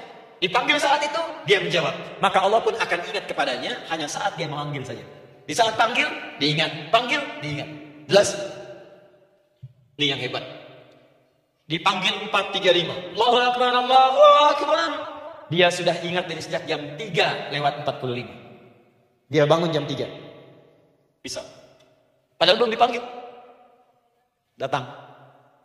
Bahkan Masya Allah, melakukan warming up dulu. Tahajud, istighfar, baca Al-Quran sebelum dipanggil. Masya Allah, Bu, ibu mau datang misalnya ke istana, janjian jam 7, datang jam 6. Di situ ibu kerjakan yang baik-baik dulu. Wah, lihat. Terus kelihatan CCTV kan. Wah, ini orang bagus banget nih. Mulia, bagus. Sampah diambil, disapu. Kelihatan. Itu ibu belum datang, udah dipanggil duluan. Ada orang yang belum dipanggil, sudah datang menghadap Allah. Tahajud dia, zikir dulu, istighfar dulu. Ini orang, maaf ya, walaupun dia belum memanggil Allah, Allah sudah menyelesaikan semua persoalannya. Di orang-orang yang selalu ingat kepada Allah, walaupun Allah dalam waktu tidak memanggilnya, maka Allah akan mengingatnya sekalipun orang ini belum bermohon kepadanya. Maka ibu nanti akan temukan orang-orang yang langsung diselesaikan persoalannya oleh Allah, bahkan sebelum dia bermohon kepadanya. Jadi ada orang yang seakan gak punya masalah, Bu. Bukan gak punya masalah, sebab setiap dia punya masalah, masalahnya diringankan oleh Allah. Seakan-akan gak ada beban. Ini indah hidupnya. Butuh sesuatu, sebelum nyari, datang. Ada persoalan, senyum dikit, selesai. Orang macet mengeluh, bikin status, dia macet malah senang. Dan hatinya dilapangkan oleh Allah. Bayangkan ada janji rapat jam 9, setengah 9 masih macet. Diprediksi di Google, akan sampai 2 jam lagi. Yang lain mengeluh, telepon sana, telepon sini, ini. Dia enggak aja, lapang aja. Alhamdulillah ya Allah, kasih macet. Morotal, saya mau dengerin surah Al-Baqarah. Buka. Apalin? Partnernya telepon. Sampai di mana akhirnya? Ini sampai di surah Al-Baqarah ayat 186. Tidak ada yang sia-sia dari Allah. Sabar ya di sana. Ya, atau kita bisa koneksikan dari sini apa yang bisa saya selesaikan sekarang di sini, sehingga sampai sana kita tinggal kesimpulan saja. Tenang hatinya. Ada berasa dusuk gulisah gini, telepon sana sini, klaksonin. Dasar lampu merah, lama, birunya sebentar. Padahal biru nggak ada, yang ada hijau kan. Jadi kalau sudah begitu enak, Bu. Yang perempuan ada di Quran Maryam. Maryam kan perempuan. Dan Maryam itu bukan nabi, bukan rasul. Ingin memberikan pesan kepada ibu, perempuan dimanapun. Tidak harus jadi nabi supaya doa cepat dikabulkan. Tidak harus jadi rasul. Ini Maryam bukan nabi, bukan rasul. Tapi dia ini luar biasa. Sebelum dipanggil, udah datang. Zikirnya tak terlukiskan. Mohon kepada Allah yang luar biasa. Menjaga diri dari hal yang dilarang oleh Allah. Apa hasilnya? Sebelum diberikan bahkan rekamannya, sudah ada kebutuhannya. Quran surah ketiga ayat 37. Kullama dakhala 'alaiha Zakaria al-mihrab wajada 'indaha rizqa. Setiap paman yang memberikan kebutuhan Maryam sudah ada di dalamnya. Sudah ada. Itu luar biasa. Mau makan, makanan ada. Mau anggur, anggur ada. Ya. Wah, itu luar biasa. Jadi bermohon bahkan sebelum waktunya. Sentuhlah yang tepat di hatimu, maka ia akan jadi milik untuk selamanya. Wah, itu doa tuh. Aduh, mana-mana. Paham? Tuh. Ini kalau yang standar-standar saja itu biasa. Pakai datang sebelum waktunya. Datang. Atau datang pas dipanggil. Standar. Di kalau 435 ada Allahu Akbar, Allahu Akbar. Ibu bangun. Siap sholat, siap sholat. Itu standar. Yang lu bahagia. Naikin lagi levelnya. Yang celaka itu ya ini nih. Dipanggil 435. Baru bangun 534.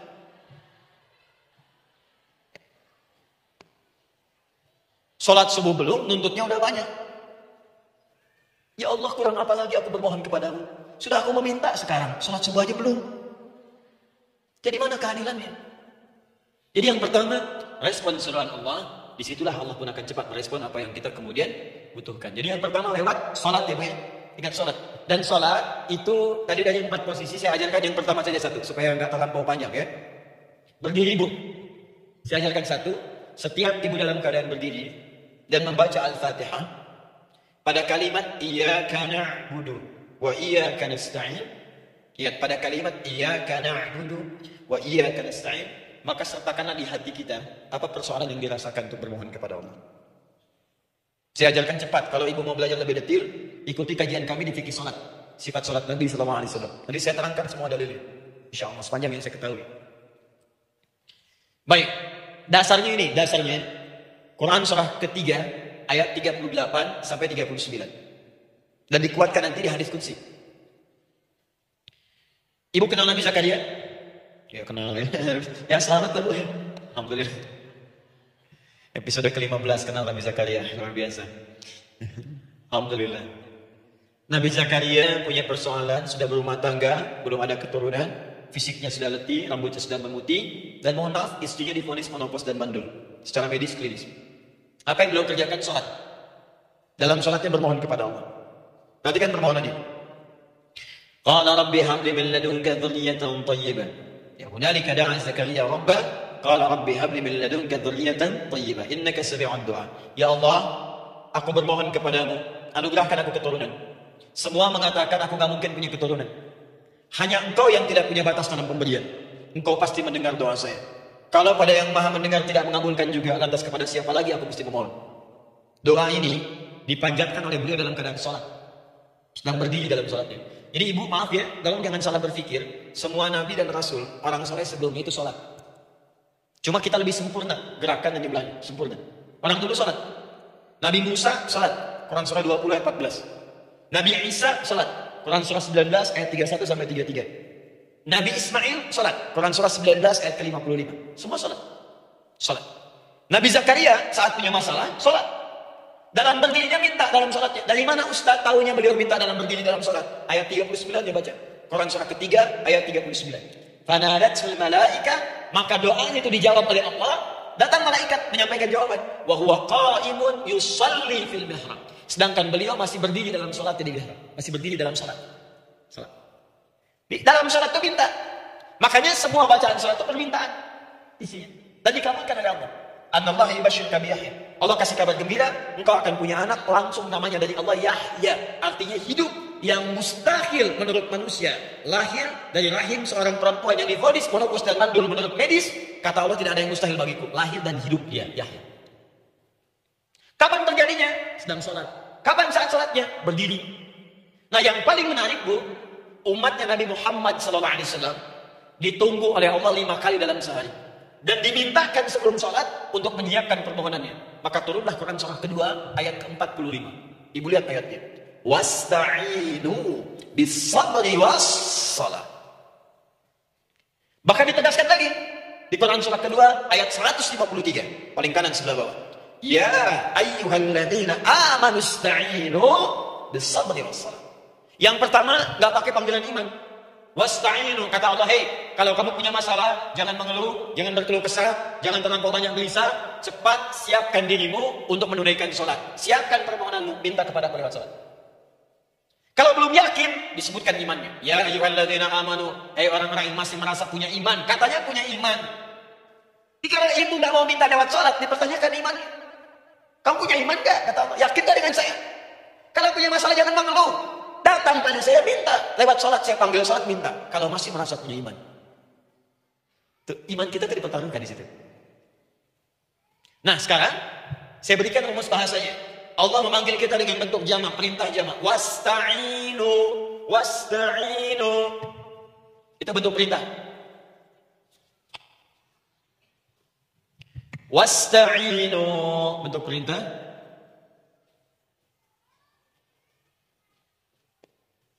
Wasta'inu.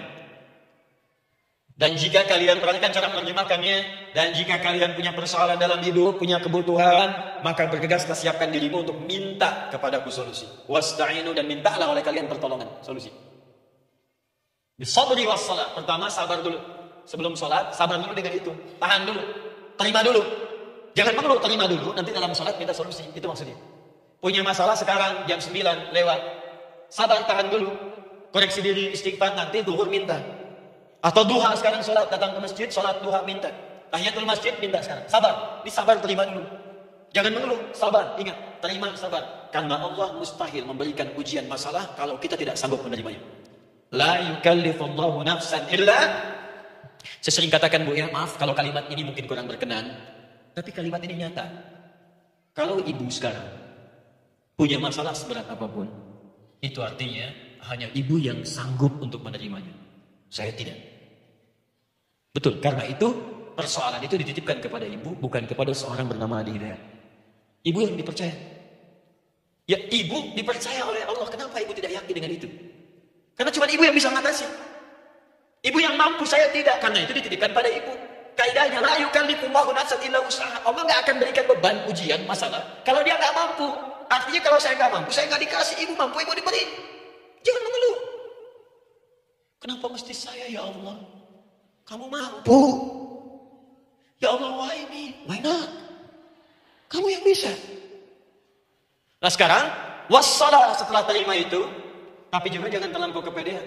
Memang cuma saya mampu ya bikin status. Kemudian sholat, kita akan katakan, ya Allah, Engkau perintahkan saya untuk minta tolong. Sekarang saya akan minta kepadamu. Lalu kita katakan, maaf ya, ya Allah, saya sekarang punya masalah.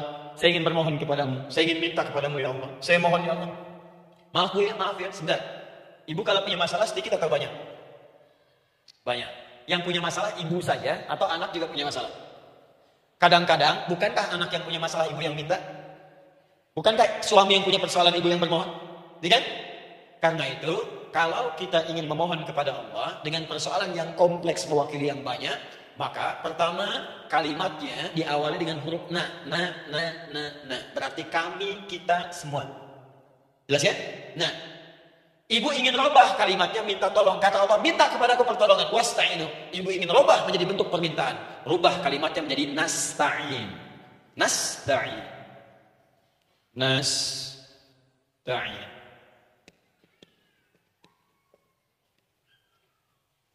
Wasta'inu. Nasta'in. Minta kepada siapa tadi? Allah. Boleh minta kepada selain Allah? Tidak. Hanya kepada Allah saja? Hanya kepada Allah saja, hanya kepadamu ya Allah, tidak kepada yang lain. Maka kalimatnya menjadi iyyaka. Iyyaka. Hanya kepadamu saja ya Allah. Engkau berjanji kalau ada masalah minta aku berikan. Sekarang hanya kepadamu saja ya Allah, aku bermohon. Maka kalimatnya namanya iyyaka nasta'in. Sekarang saya tanya kepada ibu, apakah dalam sholat ibu membaca kalimat iyyaka nasta'in? Tuh. Saya mau tanya, ibu bacanya saat ruku atau saat sujud? Berdiri. Gak ada orang ruku baca kalimat ini. Allahu Akbar. Ya karena berdua ya kan. Berdiri. Iyyaka na'budu wa sekarang saya bacakan hadis kuncinya. Tersambung dari Nabi sallallahu alaihi wasallam. Qala Rasulullah sallallahu alaihi wasallam, qala Allah azza wa jalla. Allah langsung yang berfirman lewat hadis kunci. Perhatikan bahasanya. Qasamtu shalah baini wa baina 'abdi. Saya bagi dalam salat itu dua bagian, antara hak aku dan hak hambaku. Wa li 'abdi ma sa'ala. Dan jika benar hambaku menunaikan kewajibannya dengan baik, menjaga hak-hak aku, maka pada saat itu apapun yang dia minta dalam salat aku akan berikan. Apapun. Kapan itu terjadi? Perhatikan kalimatnya. Idza qala al-'abdu. Kalau hamba boleh membaca dalam salatnya, alhamdulillahi rabbil alamin. Alhamdulillah Rabbil Alamin. Kalau Allah Azza wa Jalla, seketika Allah menjawab, hamadani abdi, hambaku sedang memujiku. Ibu ingat baik-baik Bu ya. Ingat baik-baik. Setiap ibu baca Al-Fatihah dalam salat itu Allah memperhatikan dan menjawab bacaan ibu. Tadi masih ingat ketika saya katakan wa idza sa'alaka ibadi anni fa inni qarib, Allah itu dekat. Wa idza qala al-'abdu ar-rahmanir rahim, kalau hamba melanjutkan ar-rahmanir rahim, qala Allah Azza wa Jalla, Allah langsung menjawab asna alayya 'abdi, hambaku sedang menyanjungku. Wa idza qala al-'abdu maliki yaumiddin, ketika hamba berkata maliki yaumiddin, qala Allah azza wa jalla, Allah menjawab majjadani 'abdi, hambaku sedang mengagungkanku. Sekarang perhatikan kalimat ini. Wa idza qala al-'abdu, jika seorang hamba berkata iyyaka na'budu wa iyyaka nasta'in, ya Allah, sekarang hamba salat ibadah atas perintah. Dan hamba minta, ya Allah, hamba punya masalah, hamba punya masalah, dan kau janjikan minta dalam salat. Kata Allah azza wa jalla, Allah jawab, hadza baini wa baina 'abdi, inilah perjanjian aku dengan hamba. Wali 'abdi, kalau hambaku benar salatnya sampai bacaan ini, masalah apapun yang dia minta sekarang aku akan kabulkan. Dalam berarti, cuman sayang, kadang-kadang dalam keadaan ini banyak yang tidak minta. Maka caranya saya sampaikan yang pertama, kalau ibu sudah sampai ke bacaan ini, iyyaka na'budu wa iyyaka nasta'in, sertakanlah dalam hati ibu. Gak usah dilafadzkan. Sertakan ibu punya masalah apa. Atau secara umum minta solusi. Minta. Nabi itu kalau sholat, Nabi SAW kalau sholat, itu kalau baca ayat-ayat Quran, itu sering kali berhenti bu. Sering berhenti. Kalau dalam ayat doa, beliau berhenti, mohonkan dengan baik. Kalau ayat-ayat surga, minta supaya umatnya ke surga. Ayat-ayat neraka, mohon supaya umatnya dibebaskan dari neraka. Minta. Kesaksiannya banyak. Hudzaifah al-Yamani pernah sholat di belakang Nabi begitu. Abdullah bin Mas'ud radhiyallahu ta'ala anhu salat di belakang Nabi begitu. Ubay bin Ka'ab radhiyallahu ta'ala anhu salat di belakang Nabi begitu. Di kesaksian mereka sama semua. Makanya seringkali itu enggak sadar, enak salat dengan Nabi itu. Nyaman. Kalau baca ayat surga seakan-akan pengen cepat ke surga. Kalau baca ayat doa berdoa, jadi enggak sadar. Rakaat pertama 100 ayat aja Al-Baqarah. Ya, kadang-kadang lewat ke Al-Imran. Pernah rekornya 5 juz 4 halaman, An-Nisa ayat 176 baru berhenti. Ya walaupun besoknya enggak pada ikutan lagi. Ya, karena merasa ini kapan rukunya gitu, sekarang atau nanti, sekarang atau nanti. Tapi enak. Nah, saya ajarkan satu hal, kalau kita sampai pada bacaan Al-Fatihah tadi, jelas bu, rasakan itu, minta. Minta. Setelah itu, Allah ajarkan satu lafaz, kalau lafaz ini benar dibacakan oleh ibu, benar dibacakan, maka seketika doa akan dijawab. Langsung dikabulkan. Apa bacaan itu? Nanti dalam pelajaran selanjutnya kita akan bahas ya, insya Allah. Masih ada waktu? Oh ya, kalau masih kita bahas ya. Masih. Ada sesi mau jawab pertanyaan dulu, diskusi dulu, atau saya teruskan sebentar? Teruskan ya. Baik, kalau kita sampai jam 10, saya jeda sampai ke 9.45. Jadi 15 menitnya kita bisa diskusi ya. Baik. Apa lafaz yang kita bisa mohonkan? Teruskan ayatnya. Ihdinas siratal mustaqim. Ihdinas siratal mustaqim. Ihdinas siratal mustaqim. Ini ibu, nanti ibu lihat dalam kajian tafsir yang kami sampaikan, juga dalam kajian fikih sholat saya bahas dengan detail. Di sini singkat saja, singkat padat. Ihdina itu, ya Allah berikan kami hidayah, berikan kami jalan, berikan kami petunjuk, tunjukkan kami jalan yang lurus. Kalimat ihdina asalnya dari kata hidayah. Hidayah, jamaknya hudan. Ihdina, berikan kami hidayah, berikan kami hudan. Kalau tunjukkan kami jalan yang lurus, itu terjemahan bu. Terjemahan. Kalau ibu ingin makna tafsir per huruf, per kalimat, bahkan per harokat, itu semua ada maknanya. Karena semua kalimat Quran itu mukjizat. Ihdina dari kata hidayah, hudan, berikan kami hidayah. Hidayah dalam bahasa Arab itu banyak maknanya. Bisa solusi dari semua persoalan. Bisa jalan menuju kemudahan. Bisa kesuksesan. Bisa petunjuk, banyak. Kalau dikumpulkan namanya hudan. Hudan. Makanya Al-Quran disebut hudan, karena di Quran ada semua. Solusi ada, petunjuk ada, kemudahan ada. Dzalikal kitabul la raiba fihi hudan. Al-Quran hudan. Syahrul Ramadan alladzi unzila fihi al-Quran hudan linnas. Isi Quran semua hudan. Di situ ada solusi. Di situ ada petunjuk. Di situ ada kemudahan. Kalau kita ingin minta semua itu, kalimatnya dikatakan fil amr lit talab. Permohonan dalam bentuk kalimat permintaan. Ihdina, berikan kepada kami hudan. Kalau sudah mengatakan ihdina artinya minta solusi, minta kemudahan, minta petunjuk. Jadi ketika ibu mengucapkan kalimat ihdinas siratal mustaqim, itu artinya ya Allah berikan kepada kami solusi dari masalah yang sedang saya hadapi. Berikan petunjuk dari persoalan yang sedang saya jalani. Berikan kemudahan ya Allah dari kesulitan yang tengah saya hadapi. As-siratal mustaqim, yang lurus, yang gampang. Karena jalan yang gampang itu lurus, gak berkelok bu. Langsung ke tujuan. Saya mau ke sini jalannya belok-belok, gak langsung kan gak enak. Ibu mau ke satu undangan, jalannya belok sini, belok sini, belok sini, belok sini. Kelokan 9, kelokan 7, kelokan 8. Ya. Kan rasanya berliku. Ibu ingin mendapatkan solusi tapi dilempar-lempar. Sini dulu berkelok, sini dulu, sini dulu, sini dulu. Kenapa nggak ibu lurus dapatkan langsung? Dalam bahasa Arab, apalagi kalimat yang fasih, mendapatkan sesuatu dengan gampang, dengan mudah, as-siratal mustaqim, lurus ke tujuan, cepat, mudah. Apalagi surga nanti, tunjukkan kami jalan yang lurus, yang benar, hak dari Allah dan mudah didapatkan. Itu maksudnya. Ini bukan sekedar tunjukkan jalan yang lurus, solusi yang mudah, yang gampang, yang cepat. Paham di sini ya? Seperti orang-orang dulu mendapatkannya. Siratal ladzina an'amta 'alaihim.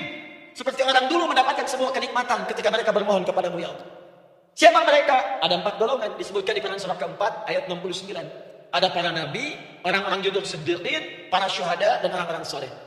Ya, wa may yuti'illaha wa rasul fa ulaika ma'al ladzina an'ama Allahu 'alaihim minan nabiyyina was-siddiqina wasyuhada was-salihin.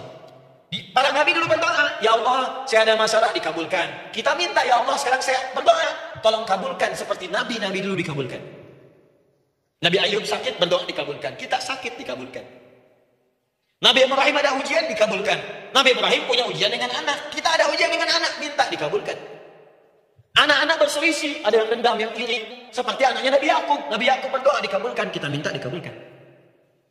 Ada syuhada, berdoa dikabulkan, kita minta dikabulkan. Orang saleh berdoa minta dikabulkan, kita minta dikabulkan. Ya Allah, seperti Engkau kabulkan doa orang-orang dulu yang melahirkan nikmat, mohon kabulkan kami yang minta sekarang dan mendapatkan kenikmatan itu. Itu maksudnya. Ya, siratal ladzina an'amta 'alaihim. Siapa an'amta 'alaihim di sini? Ulaikal ladzina an'ama Allahu 'alaihim. Sama persis kalimatnya. Minan nabiyyin was-siddiqin wasyuhada'i was-shalihin. Jadi jangan diartikan sebatas terjemahan. Walaupun di musim haji sekarang itu bisa dipakai. Saya tugas 2010 di Mekah. Ada jemaah kesasar, lupa maktab. Kemudian ingin balik, nggak tahu jalan. Dia ketemu askar. Askar nggak bisa bahasa Indonesia, dia nggak bisa bahasa Arab. Tapi dia hafal Al-Fatihah. Datang kepada askar, dia tunjukkan ke langit.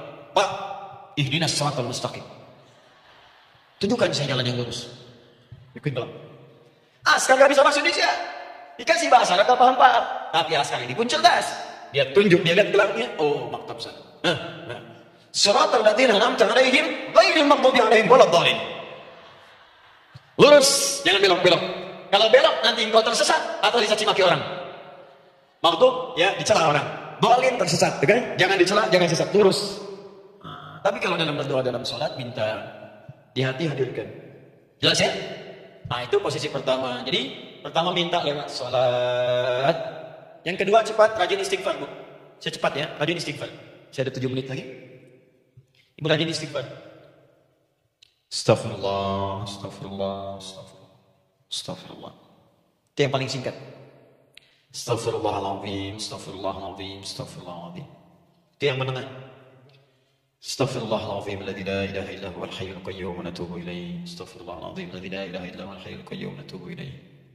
Astaghfirullahaladzim, alladzi la ilaha illa huwal hayyul qayyum wa natubu ilaih. Itu yang cukup panjang. Ibu rajin istighfar. Orang yang rajin istighfar itu diantara yang disebutkan dalam riwayat-riwayat adalah orang-orang yang cepat dijawab doanya hanya dengan istighfarnya. Jadi dia tuh punya keinginan, dia nggak katakan. Jadi keinginan di benaknya dia, terus dia istighfar. Astagfirullah, astagfirullah, astagfirullah. Itu kalau benar rajin istighfar, seketika dikabulkan. Cepat. Ada seorang yang hidup, itu tukang roti di zaman Imam Ahmad bin Hanbal. Saya pernah kisahkan ini beberapa keadaan. Orang ini itu ahli istighfar. Jadi maaf ya bu ya, bukan istighfarnya pas ada keperluan aja, bukan.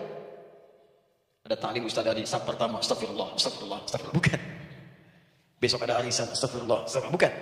Jadi bukan ada keperluan istighfar, bukan. Orang ini membiasa istighfar. Jadi setiap mengerjakan apapun dia istighfar. Mau minum, bismillah, astagfirullah, astagfirullah.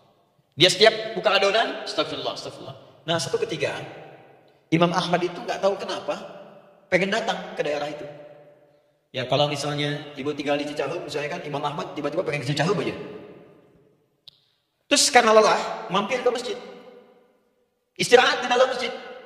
Tiba-tiba kata penjaga masjidnya, DKM-nya, marbotnya, ya Syekh, izhab, pergi, nggak boleh tidur di sini. Kata Imam Ahmad, saya kan cuma numpang istirahat, nggak boleh keluar. Dan dia nggak tahu kalau itu imam besar. Dan Imam Ahmad itu sudah populer, sangat famous, familiar.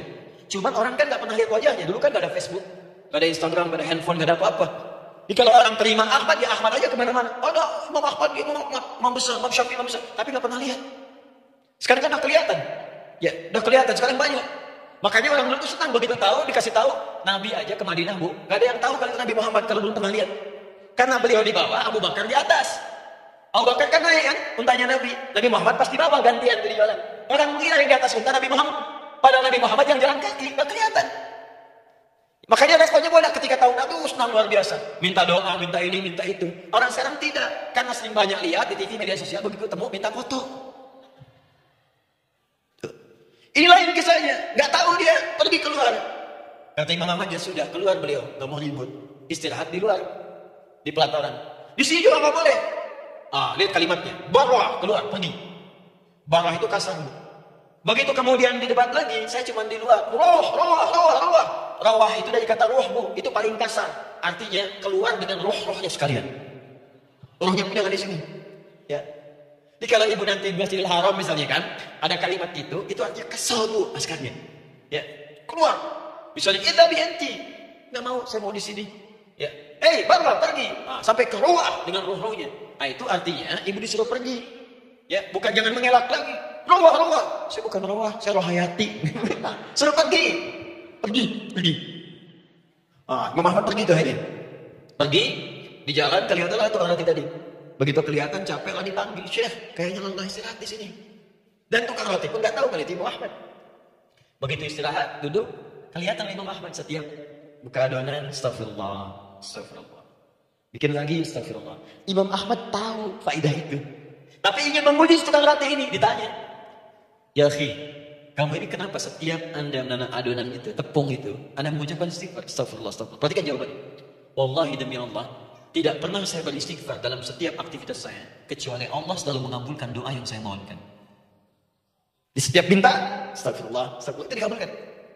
Cuman satu yang sampai sekarang belum terkabul. Apa itu kata Imam Ahmad? Saya ini selalu mohon kepada Allah, ya Allah, mohon sebelum saya wafat atau setelah ia wafat, pertemukan saya ya Allah dengan Imam Ahmad bin Hanbal. Sebelum saya wafat atau Imam Ahmad. Kata Imam Ahmad, astagfirullah. Allahu Akbar. Itu mungkin yang memperjalankan saya kemari. Tiba-tiba pengen ke sini, sampai diusir keluar dari rumah Allah dari masjid, sampai di sini karena istighfar Anda. Sayalah Imam Ahmad bin Hanbal. Astagfirullah. Imam Ahmad di situ datang. Tolong jangan lakukan pada saya. Salah di hidayah ya, astagfirullah. Saya jawab lagi dari sana. La haula wala quwwata illa billah. Ini istighfar. Nah, kapan istighfar yang baik? Istighfar yang baik dilakukan setelah tahajud sebelum fajar. Saya ulang ya. Setelah tahajud sebelum fajar. Dalilnya Quran surah ke-51 ayat 18. Baca dari ayat 15 sampai 18 ya. Jadi ibu kalau mau seperti itu, rajin tahajud dulu, Bu. Tahajud. Setelah itu, biasakan istighfar. Itu latihan dulu, itu baru latihan. Ingat ya, istighfar menjelang fajar di waktu sahar. Itu baru latihan. Astagfirullah. Nanti kalau sudah banyak latihan, ibu akan refleks. Mau duduk, masuk mobil, astagfirullah. Duduk, mau makan, astagfirullah. Ya, kadang-kadang ibu mau ambil handphone, astagfirullah. Itu refleks dari lisan kita keluar. Ahli istighfar itu, gak direncanakan keluar dari lisannya. Astagfirullah. Kalau sudah seperti itu, berbahagialah. Karena apapun kadang yang ibu inginkan, sepanjang itu ibu butuhkan, seketika dikabulkan. Ya. Yang ketiga, yang terakhir. Sudah 9:45, boleh sedikit? Ya, yang terakhirnya, baik. Yang khawatir setelah ini selesai, jangan khawatir. Yang ketiga, ini amalan yang paling dahsyat. Jadi yang pertama minta dikabulkan. Yang kedua baru istighfar dikabulkan. Yang ketiga nggak ngapa-ngapain dijawab. Artinya pada terbersit ada keinginan jawab seketika. Amalan yang ketiga ini adalah amalan yang dikerjakan karena cinta kepada Allah Subhanahu wa taala. Mahabbatillah, kecintaan kepada Allah. Amalan yang dikerjakan karena cinta kepada Allah Subhanahu wa taala. Amalannya mencintai Allah. Beda, Bu. Salat dengan cinta dibandingkan dengan salat karena memenuhi kebutuhan atau kewajiban saja, itu akan lain. Ibu kalau benar-benar mencintai Allah, maka dalam salat pun persiapannya akan beda. Saya beri contoh gini ya. Dari pakaian akan lain kata Al-Quran. Quran surah 7 ayat 31. Ya bani Adam khudhu zinatakum 'inda kulli masjid. Hei anak cucu Adam, kalau ada panggilan dari masjid, kenakan pakaian terindahmu. Di orang-orang yang mencintai Allah saat akan sholat, dia akan perhatikan dari pakaiannya. Jauhkan dari yang haram. Terus cari yang paling baik yang dia kenakan. Gak akan sembarangan. Kalau ibu pakai mukena juga cari mukena yang paling indah. Bukan karena pengen lihat orang. Karena ingin Allah menyaksikan sholat ibu dalam keadaan yang sempurna. Wudu itu hati-hati gitu. Quran surah ke-5 ayat ke-6.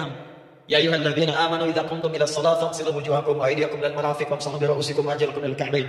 Jika ada orang beriman mencintai Allah, mau sholat dia mau wudu, wudunya enggak akan sembarangan, Bu. Cuman basuh. Ya, bagian kepala juga harusnya kepala dia rambut, takut selesai. Sampai ke kaki cuma disodorkan di keran, beres. Itu sih anak kecil juga bisa. Orang ini lain. Dia akan pelan-pelan dilihat secara sempurna. Hati-hati, mesti kerjakan karena Allah karena ingin baik. Kalau orang sholat hanya kebutuhan saja, maka yang penting dia takbir sampai salam selesai. Tapi ini tidak. Dia akan pelajari bagaimana Nabi mengajarkan sholat yang benar. Bagaimana bacaan saya benar. Dia belajar ngaji supaya benar bacaan Fatihahnya. Dia belajar dengan baik supaya khusyuk dia dalam sholatnya. Dia pahami satu-satu. Apa artinya Allahu Akbar? Apa artinya Subhanallah rabbiyal azim? Apa artinya Subhanallah rabbiyal a'la? Apa artinya Sami'allahu liman hamidah? Dia pahami. Dia begitu dia sholat baru takbir sudah paham isinya. Jika ada orang seperti ini, dia mengerjakan apa yang Allah perintahkan karena cinta dengan Allah. Dia berzakat karena ingin mencintai Allah. Dia berinfak karena cinta dengan Allah, bukan karena uangnya. Pokoknya kalau orang cinta itu, Bu, setiap pecinta, dia akan memberikan apapun pada yang dicintai. Walaupun tak diminta. Dan pecinta itu sifatnya, kalau yang dicintainya senang sesuatu, akan otomatis ikut senang. Ibu misalnya senang ya dengan pasangan sebelum menikah. Pasangan senang kucing, ibu akan terpaksa senang kucing. Ibu cinta dengan anak, semua akan diikuti apa yang diinginkan. Seperti itu, cinta itu butuh pembuktian. Karena itu sering saya katakan pada akhwat ya yang belum menikah, yang masih muda-muda belum menikah, cinta itu butuh pembuktian. Jadi jangan percaya kalau ada orang yang bicara di lisannya gak ada buktinya. Aku akan seperti Dilan, membawamu dalam motorku. Katakan padanya, aku tak butuh dengan rayuan kata-katamu. Itu hanya angin surga. Yang kubutuhkan, tuliskan namaku di buku nikah kita. Cepat. Itu caranya. Main ke Taman Dilan, cuman boncengan. Soalkan dunia milik berdua, yang lain gak ada. Gombal. Udah ya? Jelas? Jadi amalan yang ketiga ini kerjakan karena Allah. Saya mau contohkan satu. Ibu pernah dengar Imam Malik bin Anas? Pernah ya? Gurunya Imam Syafi'i, Imam Malik bin Anas lahir di kisaran tahun 94-95 Hijrah. Siap, Kang Doan. Wah, ini terakhir nih saya tutup nih. Benar-benar terakhir. Betul-betul. 10 menit lagi kalau ada nanti tanya jawab sedikit. Imam Malik ini, Bu, itu Masya Allah. Saking cinta pada Allah dan Rasul, itu tidak pernah jangankan sholat. Dalam beliau memberikan fatwa pun akan mencari pakaian yang paling bagus. Paling indah. Dan beliau menjaga adab dalam menyampaikan kalimat Nabi pun itu luar biasa. Sampai satu kali pernah pakai jubah bagus, indah, ada lebah menyengat di kepalanya, sedang menyampaikan hadis. Saking hormatnya terhadap hadis Nabi, lebah itu dibiarkan menyengatnya. Enggak mau memutus kalimat Nabi, hadis Nabi hanya untuk mengusir lebah, dibiarkan sampai tersengat. Apa yang Allah berikan kepada beliau? Allahu Akbar. Satu kali singkat, berdiskusi dengan muridnya Imam Syafi'i. Kata Imam Syafi'i, ya guru, setahu saya rezeki itu dicari dulu baru dikasih. Imam Malik lebih tinggi ilmunya pada saat itu. Beliau tahu ada 8 jenis rezeki. Ya Syafi'i, ada rezeki yang tidak perlu dicari, Allah berikan. Oh, berdebat tuh sampai berpisah. Setelah itu secara singkat Imam Syafi'i lewat di kebun anggur sedang panen anggur besar. Tiba-tiba tergerak untuk membantu, datang ke situ bantu. Begitu selesai dikasih hadiah anggur banyak, besar-besar, indah, enak, gitu kan? Ketika diberi itu langsung senang beliau. Bukan karena anggurnya, karena merasa pendapatnya benar. Jadi begitu bekerja baru dapat. Dibawalah anggur ini diberikan pada gurunya. Perhatikan adabnya terhadap guru. Jadi kalau ibu adabnya bagus pada guru, keberkahan dapat, ilmunya pun menghunjam di jiwa. Imam Syafi'i gak merasa benar, tapi memberikan sebuah jawaban dengan adab. Guru, tadi itu ada panen anggur, saya mencoba membantu. Begitu saya bantu dikasih anggur, dikencangkan kalimatnya. Begitu saya bantu dikasih. Dibantu dulu baru dikasih. Kalau saya gak bantu, saya gak dikasih. Apa jawab Imam Malik? Imam Malik tersenyum, tertawa. Tabassama dhahika. Masya Allah Syafi'i. Bahasa kita. Tadi itu saya keluar mau ngajar, siang-siang terik begini saya kepikiran, ya Allah, kalau makan anggur yang enak-enak, enak banget sekarang ini. Ada anggur sekarang. Tuh. Murid berikhtiar, guru mendapatkan hasil. Setelah itu Syafi'i naik dan jadi bintang di zamannya sampai kekinian pun luar biasa. Dan mendapatkan barakah gurunya, seperti gurunya dapatkan, muridnya pun meraihnya. Itulah 3 cara bagi kita untuk bermohon kepada Allah. Jika ingin dipercepat oleh Allah, bisa lewat sholat, bisa lewat istighfar, bisa juga dengan menciptakan amalan-amalan, atau mengikuti amalan-amalan yang dicintakan atau ditujukan untuk mencintai Allah Subhanahu wa Ta'ala. Ibu bisa paham ini? Baik. Kemudian berdoa. Tapi yang jadi masalah, Ustadz, ketika berdoa, kok belum dikabulkan juga? Apa ciri doa dikabulkan? Seperti apa kita tahu doa kita dikabulkan? Itu mungkin kita bahas di episode yang berbeda insyaAllah. Alhamdulillahi Rabbil Alamin, Ar-Rahmanir Rahim, Maliki Yawmiddin, Iyaka na'budu wa iyaka nasta'in, Ihdinas siratal mustaqim, siratal ladzina an'amta 'alaihim ghairil maghdubi 'alaihim waladdallin. Allahumma nahmaduka hamdan syakirin, حمدا داعمين، حمدا يوافي نعمه ويكافئ مزيده. يا ربنا لك الحمد ولك الشكر كما ينبغي بجلال وجهك الكريم ولعظيم سلطانك. اللهم صل وسلم وبارك على رسولك الكريم نبيك الامين سيدنا محمد وعلى اله وصحبه وامته الى يوم الدين. اللهم ربنا يا الغفور الرحيم لا تدع لنا في مقامنا هذا في كل مقام ذنبا الا غفرته. Duhai Allah, kami bermohon kepadamu, Engkau yang Maha Pengampun, Engkau yang Maha Penghapus segala dosa. Kami mengakui kami berbuat salah. Kami mengakui banyak dosa kami kumpulkan. Maka kami mohon kepadamu ya Allah, jangan biarkan ada satu orang pun berada di sekitaran majlis taklim ini kecuali sebelum dia pulang Engkau telah ampuni segala dosa-dosanya. Engkau telah gugurkan dan hapuskan segala dosa-dosanya. Wala hamban illa farajtah. Ya Allah, jika ada satu orang pun di antara jemaah saat ini yang merasakan kegelisahan dalam hatinya, jangan biarkan dia meninggalkan area majlis taklim ini kecuali Engkau telah tenangkan keadaan hatinya. Allahumma wala maridan illa syafaitah. Jika ada di antara kami yang telah Engkau uji dengan penyakit seberat apapun, maka mohon angkat dan sembuhkan segala penyakitnya. Allahumma wala dainan illa qadaitah. Ya Allah, jika ada di antara kami yang berat hidupnya kalau ditang utang piutang, terjebak riba dan sejenisnya, maka mohon ya Allah dengan keikhlasan amalannya, mohon angkat dan berikan rezeki limpah terlimpah kepada yang untuk melunasi utang-utang, terbebas dari litan riba dan semacamnya. Allahumma ya arhamar rahimin. Allahumma tubna ilaika min kullil ma'asi. Ya Allah, kami ingin memperbaiki diri kami. Kami bertobat dari segala maksiat yang pernah kami kerjakan. Allahumma aslih ahwalana ma yuqarribuna ila ridhak. Ya Allah, kami bermohon kepadamu, mulai hari ini mohon bimbing kami untuk memperbaiki diri supaya kami bisa lebih dekat denganmu ya Allah. Allahumma aslih azwajana. Ya Allah, kami mohon sayangi dan perbaiki ya Allah akhlak suami-suami kami. Ya Allah, mohon bimbing suami-suami kami jadi suami yang baik, membimbing keluarga menjadi keluarga yang saleh. Allahumma ya Allah, Allahumma arsyad wa aslih ya Allah azwajana, zawjatina. Ya Allah, demikian dengan istri-istri kami ya Allah. Jadikan mereka perempuan-perempuan yang salihah, bimbing menjadi ibu-ibu yang baik. Allahumma abnana, awladana, dzurriyyatina. Allahumma aslih lahum ya arhamar rahimin yakunu salihin, yakunu su'ada fid dunya wal akhirah. Ya Allah, anak-anak kami, cucu-cucu kami khawatir berpisah dengan mereka di akhirat nanti. Kami mohon ya Allah, jika memang ada maksiat yang mereka kerjakan karena dosa-dosa kami mohon ampun ya Allah. Perbaiki anak-anak kami, bimbing cucu-cucu kami ya Allah. Jadikan mereka anak-anak saleh, anak-anak yang bisa memberikan mahkota kepada kami di akhirat ya arhamar rahimin. Kami malu dengan anak orang lain yang telah hafal Al-Quran. Kami malu dengan anak orang lain yang telah mampu tahajud. Kami malu dengan anak orang lain yang telah bisa baca Al-Quran dengan baik. Sedangkan anak kami masih sibuk dengan dunia ya Allah. Kami takut bila wafat tidak bisa memberikan petunjuk kepada mereka dengan izin. Allahumma ya arhamar rahimin. Allahumma idza kana hunalika baqiyati ayyamina faj'al baqiyata ayyamina ya Allah hayatan thayyibah. Duhai Allah, kami bermohon kepadamu, jika memang terbentang masa kehidupan bagi kami sampai dengan hari esok, maka mohon jadikan sisa hidup kami lebih baik daripada hari-hari yang sebelumnya. Wa idza kana hadzal yawm min akhir ayyamina faj'al ya Allah hadzal yawm husnal khatimah. Ya Allah, kami mohon, jika memang hari ini adalah hari terakhir kami hidup dan harus kembali kepadamu untuk wafat, mohon jadikan di hari ini kami husnul khatimah. Allahumma qawwi lisanana ila kulli kalimat at-tauhid la ilaha illallah Muhammadur Rasulullah.